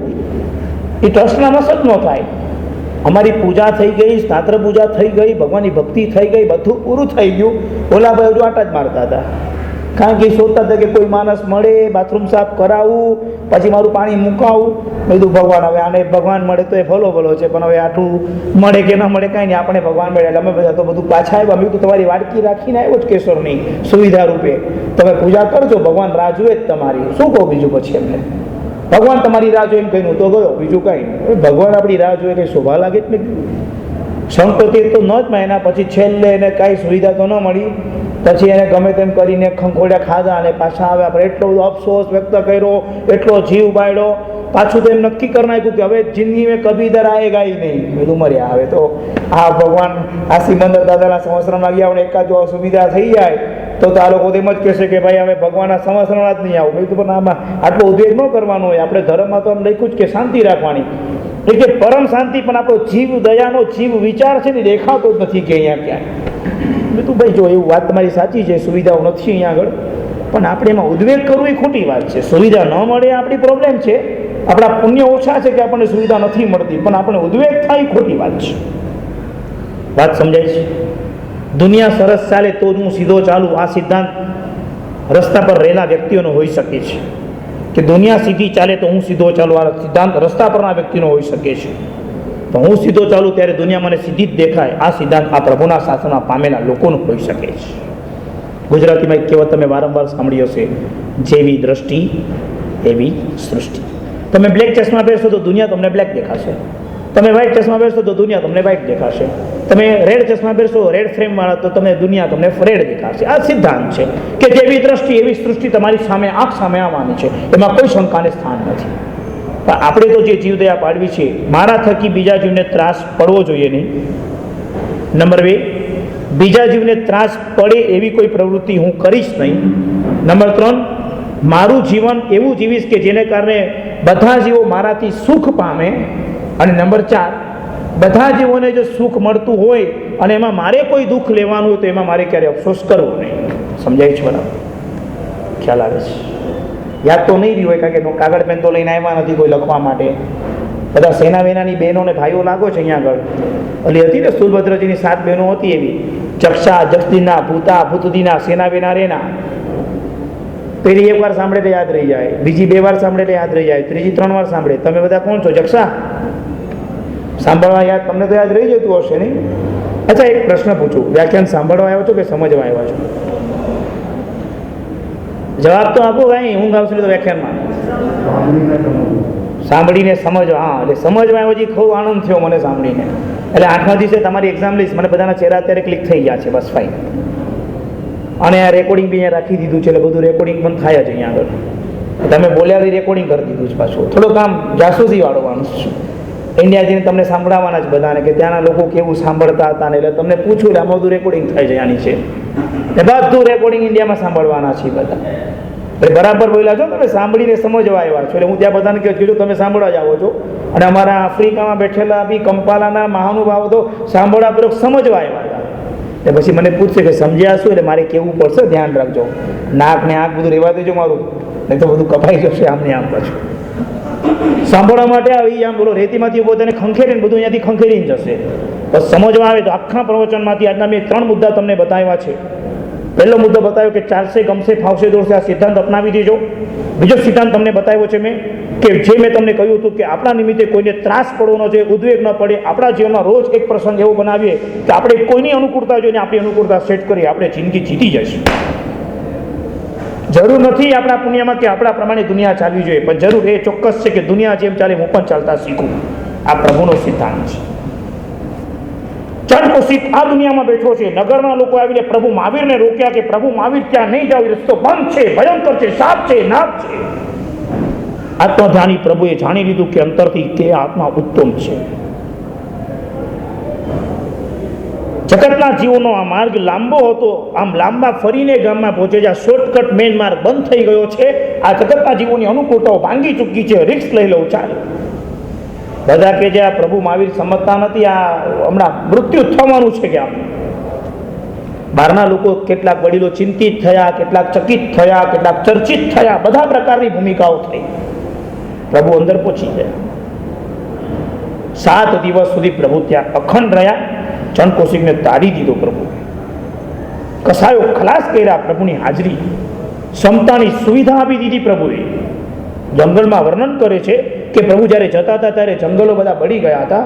દ્રષ્ટિ વિસ્તારની આંખમાં ઝેર હોય, આંખ જ્યાં નાખે ફૂંફાડામાં જંગલના ઝાડ સળગી જાય. 120 કિલોમીટરનું આખું જંગલ સળગી ચૂક્યું હતું. પાંદડાઓ ખરી ચૂક્યા હતા. પાંદડાના ઢગલાના ડુંગરાઓ થઈ ગયા હતા. અને એના પર પ્રભુ પગ મૂકીને ત્યાં પહોંચતા હતા ત્યારે પાંદડાના અવાજ સાંભળીને નાગ બહાર આવ્યો કે કોની તાકાત છે આ જંગલમાં, કોણ ભટકવા માટે આજે ભૂલો પડ્યો છે. વર્ણન કરો ક્યાં છે. ત્યારે પ્રભુને જોઈને દ્રષ્ટિ ફેંકે છે, પ્રભુને અસર નથી થતી. ત્યારે ઓર ગુસ્સામાં આવીને પ્રભુના પગમાં ડંખ મારે છે. અને ત્યારે પરમાત્માના ચરણમાંથી નીકળતી એ લોહીની સફેદ ધારા જોઈને ચંડકોશિક કલ્યાણ પામે છે. બસ જે રોજ કસાયોની કાલીમાં કરીને આત્માને કેવો નિંદિત કરેલો, એમાં મૃત્યુ પામીને નાગ બન્યો છે. નાગ બનીને તારા આત્માને તે કેટલો બધો ભયંકર પાપી બનાવ્યો છે. હવે તારા આત્માની શુદ્ધિને વૃદ્ધિને બુદ્ધિ કર, તારા આત્માનું કલ્યાણ કર, નહીં તો આ ભયંકર ભવમાં તું ભટકી જઈશ. પૂર્ણા ભવની અંદરનું જાતિ સ્મરણ જ્ઞાન તે ચંડકોશિકને થયું. અને પૂર્ણા ભવની અંદર તે ચંડકોશિકના ભવને પૂર્ણામાં સાધુપણાની અંદરના જીવન જીવતા થાંભલા સાથે ભટકાઈ ગયો. અને શિષ્યને મારવા માટે દોડતો હતો એ ભૂમિકા દેખાય. કસાયનું મૃત્યુ આજે મને આ દશામાં પહોંચાડી દીધું છે. હવે મારે કલ્યાણ કરવું છે. કેવી ક્ષમતા. 7 દિવસે પ્રભુ પાછા ફર્યા. પ્રભુને જીવતા જાગતા જોઈને આવીને લોકો નાચી ઉઠ્યા. પ્રભુ શું થયું? પ્રભુ નાગ મરી ગયો? શું પ્રભુ આપે નાગને મારી નાખ્યો? શું પ્રભુ નાગ જતો રહ્યો છે? શું થયું? પ્રભુ મૌન રહે છે. કારણ પ્રભુ જાણતા હતા કે હવે કંઈ પણ જવાબ આપવામાં કંઈ પણ ખોટું મોટું નુકસાન પાક્કું થવાનું છે. કંઈ પણ નુકસાન પાક્કું છે. કરવું શું? પ્રભુ જાણતા હતા. કશું જ નથી કરતા. પ્રભુ બોલતા નથી. પ્રભુ સ્મિત આપીને આગળ ચાલ્યા ગયા. સમય કેવો હશે? બધાએ કીધું જઈએ આપણે. મને કે ચાલો લાકડા લીધા, થાંભલા લીધા, પથ્થરા લીધા, લોખંડ લીધા, પહેરવેશ પહેર્યા અને ધીરે ધીરે આગળ વધતા 180 ડિગ્રી પર દૂર ઉભા રહ્યા. એ લોકો બધા જોરથી ત્યાં આગળ ચિલ્લાવે છે, હે બહાર નીકળ. ચંડકોશિક જાગે છે. પંચેન્દ્રિય નાગ છે. અંદર મોઢું રાખીને બેઠો છે, હલતો નથી બહાર. બધા કે જે હલતો નથી સૂતો હશે. બધા કે મારો અહીંથી 120 ડિગ્રી પર પહોંચીને બધાએ ત્યાંથી પથરાઓ મારવાની શરૂઆત મારે છે ચારે બાજુથી. હજુ હલતો નથી. થોડાક હજુ નજીકમાં ગયા. એમાં એક હિંમત કરી કે હું જોઉં છું, જો કંઈ લાગે તો તમે ત્યાંથી મને બચાવવા માટે દોડજો, આગળ જાઉં છું. કાંટાળો નાનો થાંભલો લીધો. કાંટા ખીલા લાગેલા હતા. અને ત્યાં જઈને એને પાછળથી એની પૂંછડી પર મારવાનું શરૂઆત કરી. કાંઈ નથી કરતો, કાંઈ કામ. બધાને બોલાવી દીધા અહીંયા આગળ. કોઈના મા મરી ગયા હતા, કોઈના બાપ મરી ગયા હતા, કોઈના મામા મરી ગયા હતા, કોઈના આ મરી ગયા હતા. આ સાપે ઘણાને માર્યા હતા. એ વેરના વંટોળના વિરોધને ખતમ કરવા માટે પરિવારો અહીંયા આવ્યા. આ પ્રભુના શાસનમાં આવું ન હોય. આતંકવાદીના બોમ્બલાસ્ટ થયા હતા અને આ કસાબે બોમ્બલાસ્ટ કર્યા છે એવી સાબિતી કરવા માટે ઘણા બધાને સહી કરવા જવાનું હતું. કસાયના પરિણામમાં આવીને એક ભાઈ ત્યાં સહી કરવા માટે જતા રહ્યા. આપણા જૈનભાઈને ત્યાં સહી કરવા જતા રહ્યા હશે. લાઈનમાં ભરીને સહી કરીને આવ્યા. બ્લડ ડોનેટ પણ કર્યું ને સહી પણ કરી કે ભાઈ આ આતંકવાદીએ લોકોને માર્યા છે એવું અમે જોયું છે. હકીકતમાં જોયું નહોતું, પણ ભારતની આઝાદીનો એક પ્રેમ હશે એને પોતાને, કે દેશનો પ્રેમ હશે, જે હશે તે હવે અમને ખબર નથી આવું કેમ કરવા ગયા. એ પોતે ત્યાં ગયા અને ત્યાં જઈને પોતે આવું નામ લખાવી આવ્યા. હવે એને નામ લખાયું ન લખાયું ઇમ્પોર્ટન્ટ વાત નથી મારી, પણ મારી મહત્વની વાત હવે સાંભળો. બીજા ત્રીજા દિવસે એમના કોઈ પરિવારવાળા જસલોક હોસ્પિટલમાં બિરાજીત હતા અને મારે મંગલ સંભળવા માટે જવાનું હતું. 10મા માળે જવાનું હતું. મુંબઈમાં બધું બહુ ચાલે કે કોઈ બી માંદો પડે એટલે માંગલિક સંભળવા માટે જવાનું થાય. માંગલિક સંભળાવે એટલે એના આત્માને કાં તો રાહત થાય ને કાં તો પછી ગુજરી જાય. બેમાંથી એક રસ્તા થાય એટલે આત્માનું કલ્યાણ, એમ બીજું કાંઈ.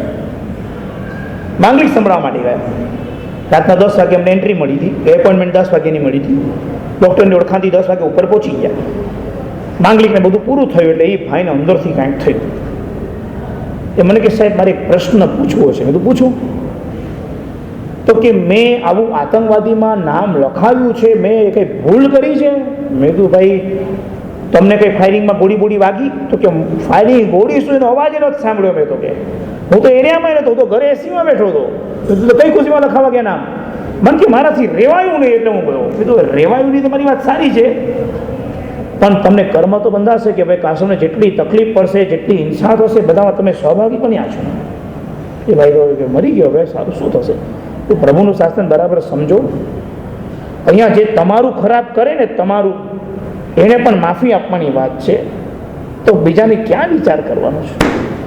સાચું બોલજો. કોઈ તમારું ખરાબ કરે છે, એ વ્યક્તિ તમારું ખરાબ કરે છે કે તમારા કર્મો તમારું ખરાબ કરે છે? પાક્કું સમજો છો ને બરાબર?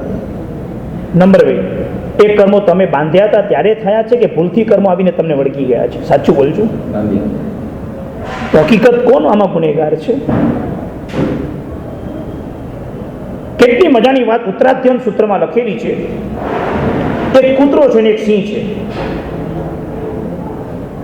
તમે કૂતરાને ચોરથી પથ્થર માર્યો, કૂતરાને પથ્થર વાગી ગયો એટલે કૂતરો છે ને એ પથ્થરને બચકા ભરવા માટે જશે. એ પથ્થરને જબરદસ્ત બચકા ભરીને એટલો એને કરડશે. નાની ભગવાન લખે છે એમાં કે બચકા ભરતા કદાચ એ પોતાના દાંતમાંથી લોહીના ટપકા ઓલા પથ્થર પર પડતા હશે તો એને એમ લાગશે કે આ પથ્થરમાંથી લોહી નીકળે, ઓર બચકા ભરશે. મારનાર તો ગયો, પેલો પથ્થર જે વાગ્યો એ પથ્થરની દશા અત્યારે ભયંકર કરી છે. પણ બીજી બાજુ સિંહનું દ્રષ્ટાંત આપ્યું છે. સિંહ કેવું? તો કે સિંહ એટલે એને કોઈ બાણ માર્યું, એના શરીરમાં ઘૂસી ગયું છે, છતાં પણ એ જીવ જશે. કોની તાકાત છે ને કઈ દિશામાંથી બાણ આવ્યું છે? પહેલા એને પકડ, વાત પતી ગઈ. જો 3 ભૂમિકા તમારી સામે છે, આ સિંહ અને કૂતરો, આ બાણ અને પથ્થર, આ મારનાર શિકારી. બરાબર? આ કૂતરો છે, કૂતરાને કોઈએ પથ્થર માર્યો છે, પથ્થર એને વાગ્યો છે, કૂતરો પથ્થરને વળગે છે. બેસે છે બરાબર? દેખાય છે? ખ્યાલ આવે છે? આ સિંહ છે, સિંહને બાણ વાગ્યું છે, સિંહ બાણને છોડીને બાણ મારનારને પકડે છે. સમજાય? પેલા મારું બરાબર એક્ઝામ્પલ. કૂતરો એટલે એની ભૂમિકા એવી કે તમને કદાચ કોઈ વ્યક્તિએ નુકસાન પહોંચાડ્યું તો તમે કર્મને છોડીને એ વ્યક્તિનો ગુનો જુઓ છો, તો આપણી દ્રષ્ટિ કૂતરાસમ બતાવી છે જ્ઞાની ભગવાન તો. અને જ્યારે તમને બાણ એટલે કે કોઈ વ્યક્તિએ તમારું ખરાબ કર્યું છે, 5, 50 લાખ, 90 લાખ, કરોડ રૂપિયા તમારા દાબી દીધા છે, એ સમયે તમે આ બાજુમાં જઈને તમારા કર્મના સિદ્ધાંતને જોવો છો તો તમારી દ્રષ્ટિને મારી હું તો સિંહ દ્રષ્ટિ કહેવામાં આવી છે, કે તમારી દ્રષ્ટિ સિંહ સમાન દ્રષ્ટિ છે. વાત સમજાય છે? કર્મનો સિદ્ધાંત ડગલે પગલે તમારી પાસે રાખો. નાની બહુ કહેવત મૂકેલી છે, હસતા તે બાંધ્યા કર્મ, નવી ઓળખ્યો જૈન ધર્મ, રોતા ન છૂટે પ્રાણિયા. બંધ સમય ચિત્ત ચેતીએ. સંભળાય છે ને અવાજ મારો? બંધ સમય ચિત્ત ચેતીએ, ઉદયે સો સંતાપ સજો. કર્મને બાંધતી વખતે તારે ચેતી જવાનું હતું, ઉદયમાં આવે ત્યારે સંતાપ પરથી કાંઈ નહીં સર. ચોરી કરતા પહેલાં તારે સાચવવાનું હતું, ચોરી કર્યા પછી હવે તારે સજા થાય એમાં કાંઈ ફરક નથી. એ સજા ભોગવવાની જ છે તારે. વાત સમજાય છે બરાબર? ડગલે ને પગલે જીવનની જે તમે ભૂમિકા જીવો છો એમાં ધ્યાન રાખો. તમારા જે નોકર અને ચાકરો છે, જે તમારા સર્વન્ટ છે, એ તમારા સૌથી મોટા ઉપકારી છે, ક્યારેય ભૂલતા નહીં. સૌથી પ્રથમ ભૂમિકામાં તમારા ઉપકારની દ્રષ્ટિમાં એને રાખજો. તેમની અનુકૂળતાએ આપણે સહી સલામત છીએ. વાત સમજાય છે? એને ઉપકારની દ્રષ્ટિથી જોજો. ડ્રાઇવિંગ કરીને સહી સલામત પહોંચાડ્યો, એનો ઉપકાર છે મારા ઉપર. બહુ મજાનો શબ્દ અહીંયા શીખવા માટે મળ્યો. એરપોર્ટ પર ઉતર્યો એટલે મને કીધું હાવ આર યુ. અરે પ્લેનમાં બેઠો ત્યારથી જ મને કીધું. મારી સીટમાં બાજુમાં કોઈ આફ્રિકન હશે, લેડી હતા, એટલે મને કે how are you, I am fine. તો મને એ ખબર નહીં કે મારે એને પૂછવું જોઈએ, એટલે એને ખોટું લાગી ગયું. મેં કીધું હવે નૌકાર મંત્ર ઘણું, હવે આમાં કંઈક સૂજે તો. નૌકાર મંત્ર કર્યા એટલે મને ભગવાને સુજાડ્યું કે તું પણ હવે એને પૂછ. બીજું હાવ આવ્યું તો કે ફાઇન ફાઇન, હવે ખુશ. હવે આ પહેલી ભૂમિકામાં આવીને આ શીખ્યું કે હાવ આવ્યું પૂછવાનું, થેન્ક યુ કહેવાનું, નમસ્કાર કહેવાનો અને ગુડ મોર્નિંગ કહેવાનું, બસ બહુ બરાબર છે ને. જાપાનમાં ગયો તો કે નમતા રહેવાનું. જાપાનમાં બધે નમતા રહીએ.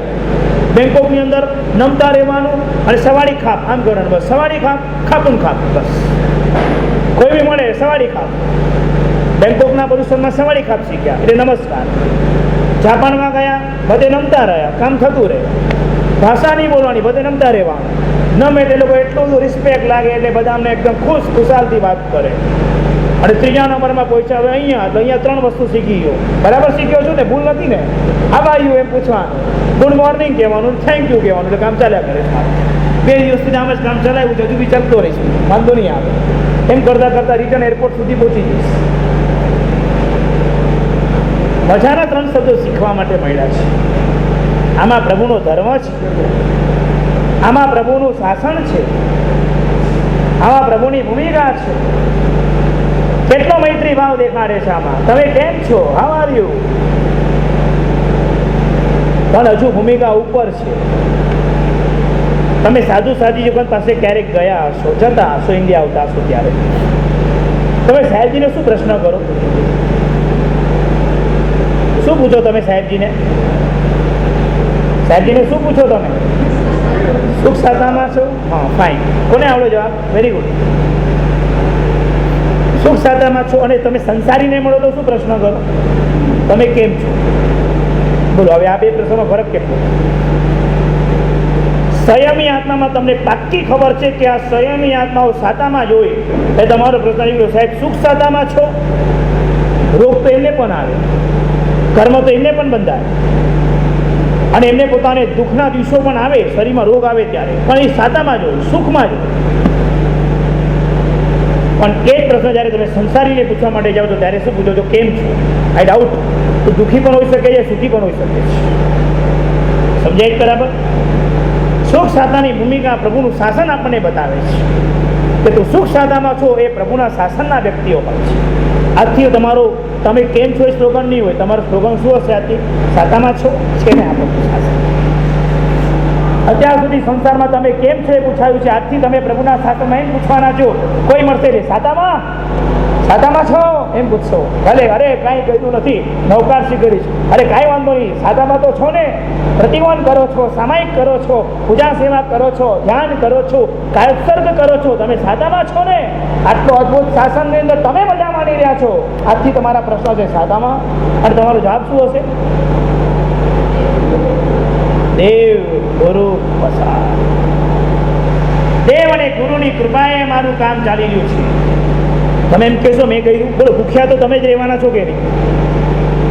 આજે ઉપવાસ કર્યો હોય, ફાસ્ટિંગ તમે કર્યું, તો આજે ભૂખ્યા તો તમે જ રહેવાના છો ને? તો તમે એમ કેમ નથી બોલતા કે મારી પોતાની તાકાતે કરું છું? તમે જાણો છો કે અહીંયા પ્રભુની કૃપા ન થાય તો આમાંથી એક કામ નથી થઈ શકવાનું. દેવગુરુના આશીર્વાદ વિના અહીંયા એક પગલું પણ નથી માંડી શકવાનું. આ બધું પ્રભુની અપરંપાર કૃપાથી જ થવાનું છે. આ જવાબ આપે છે. કેટલું સમર્પણ પ્રભુ પ્રત્યે, કેટલું સમર્પણ ગુરુ પ્રત્યે, કેટલો સરસ પ્રભુના શાસનની આ છટા છે. મજાથી એક જુલુસ દિલ્હી આગ્રામાં નીકળ્યું છે અને દાદા અકબર બાદશાહ મહેલની અંદર હવેલીમાં ઝરૂખાની પાસે બેઠો છે, સૂબો મંત્રી બાજુમાં બેઠો છે અને અકબરના એ વખતના પ્રસંગની અંદર આખો સંઘ નીકળ્યો છે. સંઘની અંદર પાલખીની અંદર એક બેન બેઠા છે અને બેનના તપના ધર્મના જય જયકાર કરતા સંઘ ચાલી રહ્યો છે. 1 2 3 4 तपस्वी जय जयकार. ये बेन ने क्या किया कि प्रभु का शासन में नछावर किया, आवा जवाब चाली रहा है. अकबर क्रूर હતો, क्रोधी હતો, कामी હતો. अकबर क्रूर હતો, क्रोधी હતો, कामी હતો, પણ अकबर એટલો જ ધર્મપ્રિય પણ હતો. अकबरे जયારે આ વાતાવરણને જોયું ત્યારે પૂછે છે, क्या हुआ? ये जुलूस किसमें निकला है और ये बैन कौन है जिसको पालकी में बिठा कर जा रहे हैं? ये कौन सा है धर्म चल रहा है, क्या चल रहा है? બાજુના મંત્રીશ્વર ધાર્મિક હતા, ધર્મ થોડો ઘણો જાણતા હતા એટલે મંત્રીશ્વરે અકબરને કહ્યું, अकबर बादशाह, ये जैनों का जुलूस निकला हुआ है और जो बहन को तुम पालकी में दिख रहे हो वो बहन ने 6 महीने का फास्टिंग किया है, 6 महीने तक उपवास किया है और उपवास की आराधना के साथ उन्होंने ये जीवन को आगे बढ़ाते हुए पहचान लेने के लिए उनके गुरु भगवान के पास जा रहे हैं. ओह ठीक है, हम भी रोजा तो करते हैं ना, इसमें क्या दिक्कत हो गई? हम रोजा करते हैं तो इसमें इतना जुलूस क्यों? अकबर जी, आपको बुरा न लगे तो मैं आपको बताऊं, अपने रोजा और जैनों के उपवास में बहुत फर्क होता है. हम तो जैसे चांद दिखाई देवे भोजन कर लेते हैं. ये बहन ने 6 महीने तक एक भी अनाज का दाना अपने मुंह में नहीं लिया है. यह पॉसिबल है ही नहीं. नहीं साहब, पॉसिबल आप मानो या नहीं मानो, ये धर्म में जो लिखा है वो ही इन लोग करते हैं. वो 100% बात है. क्या बात करता है? और हाँ, पानी भी वो सादा नहीं पीते हैं, पानी भी उबाला हुआ पीते हैं. इतना ही नहीं, उबाला पानी के साथ साथ ये अपने जीवन के अंदर दिन में सूर्य आने के बाद पानी पीते हैं और सूर्य जैसे ढल जाता है पानी छोड़ देते हैं. अकबर कहता है ये पॉसिबल नहीं, मैं नहीं मानता कि हो सकता है. 6 महीने तक एक अनाज का दाना नहीं लेवे, कैसे हो सकता है? मैं मानने के लिए तैयार नहीं हूँ. मंत्रीश्वर ने बोला, अकबर यदि आप नहीं मान रहे तो कोई बात नहीं, आप उनकी किसी भी तरह से परीक्षा कर सकते हो, देख सकते हो प्रभु का शासन क्या है. यदि मंत्रीश्वर जैन नहीं था मगर उनके पास सद्धर्म की जिज्ञासु वृत्ति थी और जैनों के प्रति उनको आनंद था, अकबर ने फरमान लिखा चंपा, आप भगवान के 6 महीने को फास्टिंग कर रहे हो, मुझे तुम्हारी परीक्षा करना है कि तुम्हें कैसे कर सकते हो. अरे कोई व्यक्ति की परीक्षा ऐसी थोड़ी होती है. नहीं, चंपा श्राविका अंदर आई, महल में बुलाया गया. चंपा का दिव्य दर्शन, ललाट पर तपका तेज देखकर खुश हो गया अकबर. और अकबर ने कहा कि मुझे शंका है कि 6 महीने तक तुम खाना नहीं खाती हो, ऐसे जो मैंने सुना है मैं मान नहीं सकता हूँ. मुझे तुम्हारी एग्जाम लेना है. ठीक है, आप मेरी कोई भी एग्जाम ले सकते हो, मगर एक शर्त है, मेरी जो आराधना है उसमें कोई विक्षेप नहीं होना चाहिए. मैं देव गुरु धर्म की जो प्रतिगमन सामयिक की क्रिया करती हूँ इसमें मुझे कोई दिक्कत नहीं आनी चाहिए. वही बात नहीं, आप जो बोले वो मैं करूंगा, मुझे पता नहीं है आपके लिए क्या सेवा करनी है. मैंने सब ये महाराज को बुलाया है तुम्हारे पानी के लिए प्रबंध. देखो अकबर ने क्या नहीं किया था, उनके लिए रोम, उनके भगवान, उनकी सामायिक, उनके प्रतिगमन, उनकी आराधना और साथ में उबाला पानी के लिए महाराज भी बुलाकर तैयार रखे थे. क्यों? धर्म का प्रियतम था वो, इसलिए 7 दिन तक उन्होंने अपने यहाँ पे रखा. 24 आवर्स ચોકી પહેરા वहाँ पे रखा. 24 કલાક સુધી એક સેકન્ડની નોંધ લેવાય. આઈસીયુમાં બેઠેલો પેશન્ટની ડૉક્ટર કેવી નોંધ લે? આમ સામે કેબિનમાં રાખ્યું હોય, ઓલાનું સેજ આમ ફરક પડે કે ડૉક્ટર દોડે. આઈસીયુના કેસ કરતાં પણ વિશિષ્ટ સુવિધા આ ચંપાની પાસે હતી. ચંપા શ્રાવિકાનું જીવન મસ્ત ચાલતું હતું. 7 દિવસ સુધી અકબરને રિપોર્ટ મળ્યો, સાહેબ ગ્રેટ પર્સન, માઇન્ડ બ્લોઈંગ. આ જે ભગવાનની ભક્તિ કરે છે, જે સામાયિકનો આનંદ છે, જે મૌન પાડે છે, જે પ્રતિક્રમણ કરે છે, સાહેબ અમને ડિસ્ટર્બ નથી કરતા, અમને એટલી બધી અનુકૂળતા કરે છે. આ બહુ ગ્રેટ ભગવાન છે આપણો. 7મા દિવસે અકબરે બહાર બોલાવીને પૂછ્યું, આ તું કેવી રીતે કરી શકે છે? પ્રશ્ન પૂછાયો. હવે સુખ સાતામાં છો ને એનો, આ તમે કેવી રીતે કરી શકો છો? શું જવાબ આપે? ચંપાએ આ જ જવાબ આપ્યો છે તમે હમણાં મને આપ્યો હતો. દેવ ગુરુ પ્રસાદ. દેવ અને ગુરુની કૃપાથી આ હું કરી શકું છું, એના વિના કરી ન શકું. अच्छा तो तुम्हारे देव कौन है और तुम्हारे गुरु कौन है? अरियंत परमात्मा मारा देव छे और जगत गुरु हीर सुरेश्वर जी महाराजा ये मारा गुरु छे. अच्छा तुम्हारा भगवान ने तो ओळखू छो, अहियां ज छे, उनका मंदिर मुझे पता है, या गुरु कौन है मुझे पता नहीं है, वो फिलहाल कहाँ पर है? फिलहाल वो गुजरात में है. अच्छा यदि वो गुजरात में है तो तुझे यहाँ से कृपा कैसे मिल सकती है? गुरुदेव की कृपा कहाँ नहीं मिलती? हम सच्चे हृदय से उसकी भावना करें तो कृपा किधर भी मिल सकती है. ऐसे महान गुरु है तो जिनकी कृपा से इतने दूर होते हुए भी तू 6 महीने का उपवास कर सकती है. मुझे तुम्हारे गुरु का दर्शन करना है. હવે પાછો અકબર એ જાય નહીં તો બોલાવે. અકબર હતો પાછો કામી કોધીને ક્રોધી, એને ફરક ના પડે, એને એમ થાય કે આના દર્શન કરવા છે એટલે હાજર થવું પડે. તે આગ્રાના 2 શ્રાવક થાનસિંહ અને ભાનુ કલ્યાણ, આ 2 શ્રાવકને બોલાવ્યા. અકબર એક બહુ ખુશ થયો છે. અકબરને એક ગુરુની ખોજ છે. આજે જુઓ અકબરનું જીવન કેવું પરિવર્તન થાય છે. પણ અકબર છે ગભરાવા જેવું ખરી પાછું. અને કુદરતી ત્યાં આગળ अकबर बादशाह पास थानसिंह भानु कल्याण आवीने उभा छे त्यारे कहे छे, तुम्हारे गुरुदेव गुजरात में है, खंभात नगर में. मुझे समाचार मिला है, मैं तुम्हारे दर्शन की प्यासा हूँ, मैं खत लिख कर देता हूँ, तुम वहाँ तुम्हारे गुरु के पास पहुँचो, मैं 2 खत तुमको देता हूँ. एक अहमदाबाद में मेरा सुबह है, उनको वहाँ जाना, वो सब सुविधा कर लेगा और तुम्हारे गुरुदेव को फौरन इधर लेके आओ. વિનંતીની વાત જ નહીં પાછી.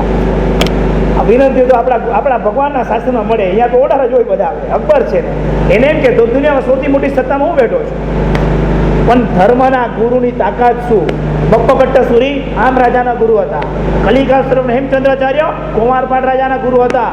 તો આ અકબરના ગુરુ પણ હવે કોણ મળે છે જોઈએ આપણે. અને કુદરતી વાતાવરણ વધારે આનંદમય બન્યું.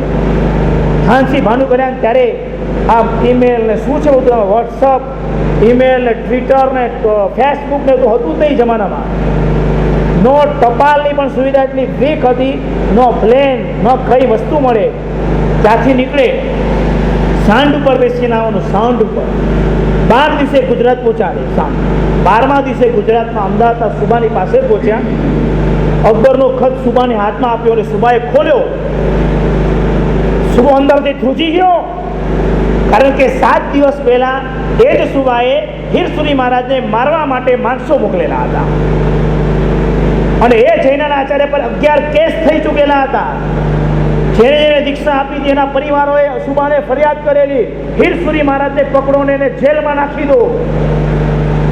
અને એ જમાનામાં લોકા નામના શ્રાવકે પોતાના ઘરના અંડરગ્રાઉન્ડ ભોયરામાં જૈન ધર્મના આચાર્ય ભગવાન હીરસુરી મહારાજને 21 દિવસ સુધી ગુપ્ત વાસમાં રાખેલા. આવી દશા. એક આચાર્ય, 3000 સાધુ, એક જ આચાર્ય, જૈન શાસનના સર્વોપરી, એના પર વોરંટ. આ પ્રભુનું શાસન. નવકાર મંત્ર, આંબિલ્લો તપ અને શુદ્ધ સંયમના પ્રભાવે બધું સીધું ચાલતું હતું. અકબર સુબો ધ્રુજી ગયો, અંદરથી હરી ગયો. હીરસુરી તો એ જ છે. 7 દિવસ પહેલા તો એને ચોરપટ્ટો ખેંચાઈ ગયો હતો આપણાથી, અને મારા માટે સુબા મોકલા કઈ ભૂલ થઈ તો મરી ગયો આજે અકબરની પાસે. અકબરે ખત લખ્યો હતો, ખાલી ખત અમદાવાદના સુબા પર. तुम्हारी गुजरात की धन्य धरा पर एक विशिष्ट महान व्यक्ति है जिनका नाम जगत गुरु हीरसुरी महाराज नाम है. वो महान प्रभावशाली है, बहुत जबरदस्त चमत्कारिक बाबा है. इनके दिल्ली तक पहुंचाने के लिए सब सुविधा, रथ, पैदल, सैनिक, सेनापति जो भी चाहिए मेरी आज्ञा है तुझे देना पड़ेगा. હવે ઓલો તો મારવા માટે મૂક્યો હોય માણસ, અહીં આવો ખત આવે, શું હાલત થાય? શું અંદરથી કે છે કે અકબર બાદશાહ વેરી ઓકે, તો કે એકદમ ફર્સ્ટ ક્લાસ, વેરી ફાઇન, એટલે બહુ खुशखुशाल થયા છે. ओके फ्रांसी भानु कल्याण, मैं आपको एक बात बताना चाहता हूँ, तुम्हारे लिए जो भी सुविधा यहाँ पर चाहिए हम देने के लिए आपको तैयार है. 100% मिल गई, वो समझ लो. आप दो लोग कभी जाना है, मैं चांदी का रथ निकाल देता हूँ, मेरा रथ है अच्छा वाला, नया ही बनाया है, मैं दे देता हूँ. હવે તો બધું નીકળે ને ભાઈ, અહીંયા તો એની સત્તા હાલી ગઈ. અહીંયા આગળ ચાંદીનો મર્સિડીઝ એ નીકળે, BMW પણ નીકળી જાય બધા સમયમાં તો ભાઈ ભલભલાની. અને એ સમયમાં એને રથ, ઘોડા, पैदल, सैनिक, सेनापति तो जो बोले वो देने के लिए तैयार. फ्रांसी ने कहूँ कि गुरुदेव, सुबह ने कहूँ कि आपकी बात को लेकर हम आगे चलते गुरुदेव को विनती करेंगे, क्योंकि हम बिना विनती के गुरुदेव को कुछ भी किधर भी नहीं लेके जा सकते. सुबह ने डाउट है, અકબરની આજ્ઞા છે ને અહીંયા વિનંતી, એટલે હું સમજી નથી શકતો. તો હું તને એટલું કહું છું, ફ્રાંસીને ભાનુ કલ્યાણને અમદાવાદનો સુબો કહે છે, મારે તને એટલું કહેવું છે કે તું તારા ગુરુદેવને દિલ્હી લઈ જજે, તારા ધર્મનો બહુ પ્રભાવ પડશે. અકબરે જિંદગીમાં પહેલી વખત આવો ખત લખ્યો છે જે કોઈના માટે સારો છે. આ ખત લખાણમાં ઉર્દુ ભાષાનો પડેલો છે, ચોપડીમાં છપાયેલો છે, સુરીતોલર સમ્રાટના પુસ્તકમાં લખાણમાં લખેલો છે, ઉર્દુ ભાષામાં છે. ખંભાતની અંદર ગુરુદેવ હતા, ફ્રાંસી ભાનુ કલ્યાણ અમદાવાદના સંઘમાં પહેલાં પહોંચ્યા. દોશીવાડાની પોળ વગેરે સંઘોમાં પ્રતિષ્ઠિત શ્રાવકોને ખત આપે છે કે આપણે ગુરુદેવને આપણે દિલ્હી લઈ જવા છે. ગાંડો થઈ ગયો છે, હું અકબર પાસે લઈ જવાનો છે, ગુરુદેવને મારી નાખવા તારે કે શું? પણ કે ભાઈ વાત સાચી છે, પણ અત્યારે આજ્ઞા થઈ એટલે લઈ જવા જવો જ પડશે ને. મારે નથી લઈ જવા, કારણ કે ગુરુદેવ ક્યાં છે તો જઈએ. ગુરુદેવ હતા ખંભાત. 2 શ્રાવક આગ્રા, 22 જનોની શ્રાવકો અમદાવાદના, અને ખંભાતના અંદર બીજા શ્રાવકો ભેગા થયા. બપોરે 12:30 વાગ્યાનો સમય ગુરુદેવ આંબિલ કરી રહ્યા હતા. આંબિલનું વાપરવાનું પડ્યું ને 2:30 વાગે મિટિંગ ચાલુ થઈ. અહીંયા આગ્રાના 2 શ્રાવક, અહીંયા ખંભાતના શ્રાવક, અહીંયા અમદાવાદના શ્રાવક બેઠા છે. ફ્રાંસી ભાનુ કલ્યાણ आगरा થી આવેલા હોય, બહુ એટલું વિનંતી કરી कि अकबर बादशाह को परमात्मा का दर्शन अकबर बादशाह को ये गुरुदेव का दर्शन करने की एकदम जिज्ञासा है, और हम वहाँ से आए, उन्होंने खत लिखा है, उनके सब सुविधा करने के लिए भी सब प्रबंध हो चुका है, और हम गुरुदेव को विनती करने के लिए आए कि गुरुदेव दिल्ली आप आगरा पधारो, अकबर के दर्शन, अकबर आपका दर्शन करना चाहते हो, आप इसकी इच्छा पूर्ण करो. खंभातना श्रावक, अमदावादना श्रावक ગાંડા થઈ ગયા છો તમે લોકો, મારી નાખવા છે. આવો અકબર કામી ક્રોધી કટકા કરી નાખે બધા લોકોને. આપણે શું જરૂર છે ત્યાં આગળ ગુરુદેવને મોકલવાની? અહીંયા આગળ આટલા જૈનો છે, ત્યાં છે કોણ? સામાન્ય મોકલવાનું. 2:30 વાગ્યાથી 5 વાગ્યા સુધીમાં એ શ્રાવકોએ એટલું બધું ભયંકર રીતે તોફાન કરી નાખ્યું ઉપાશ્રયમાં. નથી મોકલવાના, નહીં, નો નેવર. ફ્રાંસીને ભાનુ કલ્યાણ તો રડી ગયા. અહીંયા સુધી પહોંચ્યા, હવે શું થશે? ગુરુદેવના દર્શન કરવા માટે ત્યાં લઈ જવાની વાત, આટલી અનુકૂળતાઓ, આપણે ત્યાં જવા વિન કશું નહીં આવ્યા તો અકબર તો કાપી નાખે તો તેલ પીવા, બી મોટી વાત નથી. તો હવે કરીએ શું? આ શ્રાવકો જેટલા આપણે જ્ઞાની તો નથી. 5 વાગ્યાના સમયમાં કોઈ સદબુદ્ધિ કોકને સૂજી કે હવે ગુરુદેવને પૂછો ને એમનો નિર્ણય શું છે. આપણે તો બહુ ચર્ચા કરી, પણ સાહેબની જે ઈચ્છા છે મહત્વની. ગુરુદેવ હવે આપની ઈચ્છા શું છે એવી વિનંતી કરવામાં આવી, અને ગુરુદેવે કહ્યું મારે દિલ્હી જવું છે, ડેસ્ટિનેશન આગ્રા. પ્રજાને તારું એના કરતા પ્રજાના પાલનહારને તારું, એમાં વધુ લાભ છે, પ્રજા બધી તરી જાય. હજુ આટલું ગુરુદેવ કે અમદાવાદના શ્રાવકોની આંખમાંથી આંસુ આવી કે સાહેબ આપની આ દ્રષ્ટિકોણ અમે સમજી ન શક્યા, અમે આટલા સ્વાર્થી આપણે છોડવાના તૈયાર થયા, પણ ગુરુદેવ આપની ભક્તિ હતી માટે અમે આ કામ કરતા હતા, કે અમે આપની ચિંતા કરતા હતા. પણ ગુરુદેવ આપણે જવું છે. ત્યાં ખંભાતના શ્રાવકો ઉભા થયા કે સાહેબ આ વિચાર ખંભાતમાં આજે કર્યો છે, તો આપનું શુભ મુહૂર્ત ઝઘડ્યું, આપ જોઈ લો, અને આજથી અમે લોકો આંબિલ ચાલુ કરી દઈએ છીએ આપના કાર્ય માટે. શું પ્રભુનું શાસન! શ્રાવકોએ શું બલિદાન આપ્યું છે! જેઠ વદ 14નો દિવસ નક્કી થયો. વિક્રમ સંવત 1674ના સમયમાં 19મી જાન્યુઆરીનો દિવસ, અને ગુરુદેવના પ્રયાણ ચાલુ થવાના. સંઘનો ઉપાશ્રય અપડે ઠઠ ભરેલો છે. ગુરુદેવની પ્રવચનની ધારામાં ગુરુદેવ વાત કરી કે શા માટે ત્યાં જવું છે, તો કીધું પ્રભુએ કોલ કર્યો છે મને, કોઈ શુભ સંકેત હશે ત્યાં આગળ જવાના, અને માટે જવાનું નિમિત્ત મળ્યું છે, મારે ત્યાં જવું છે. સંઘને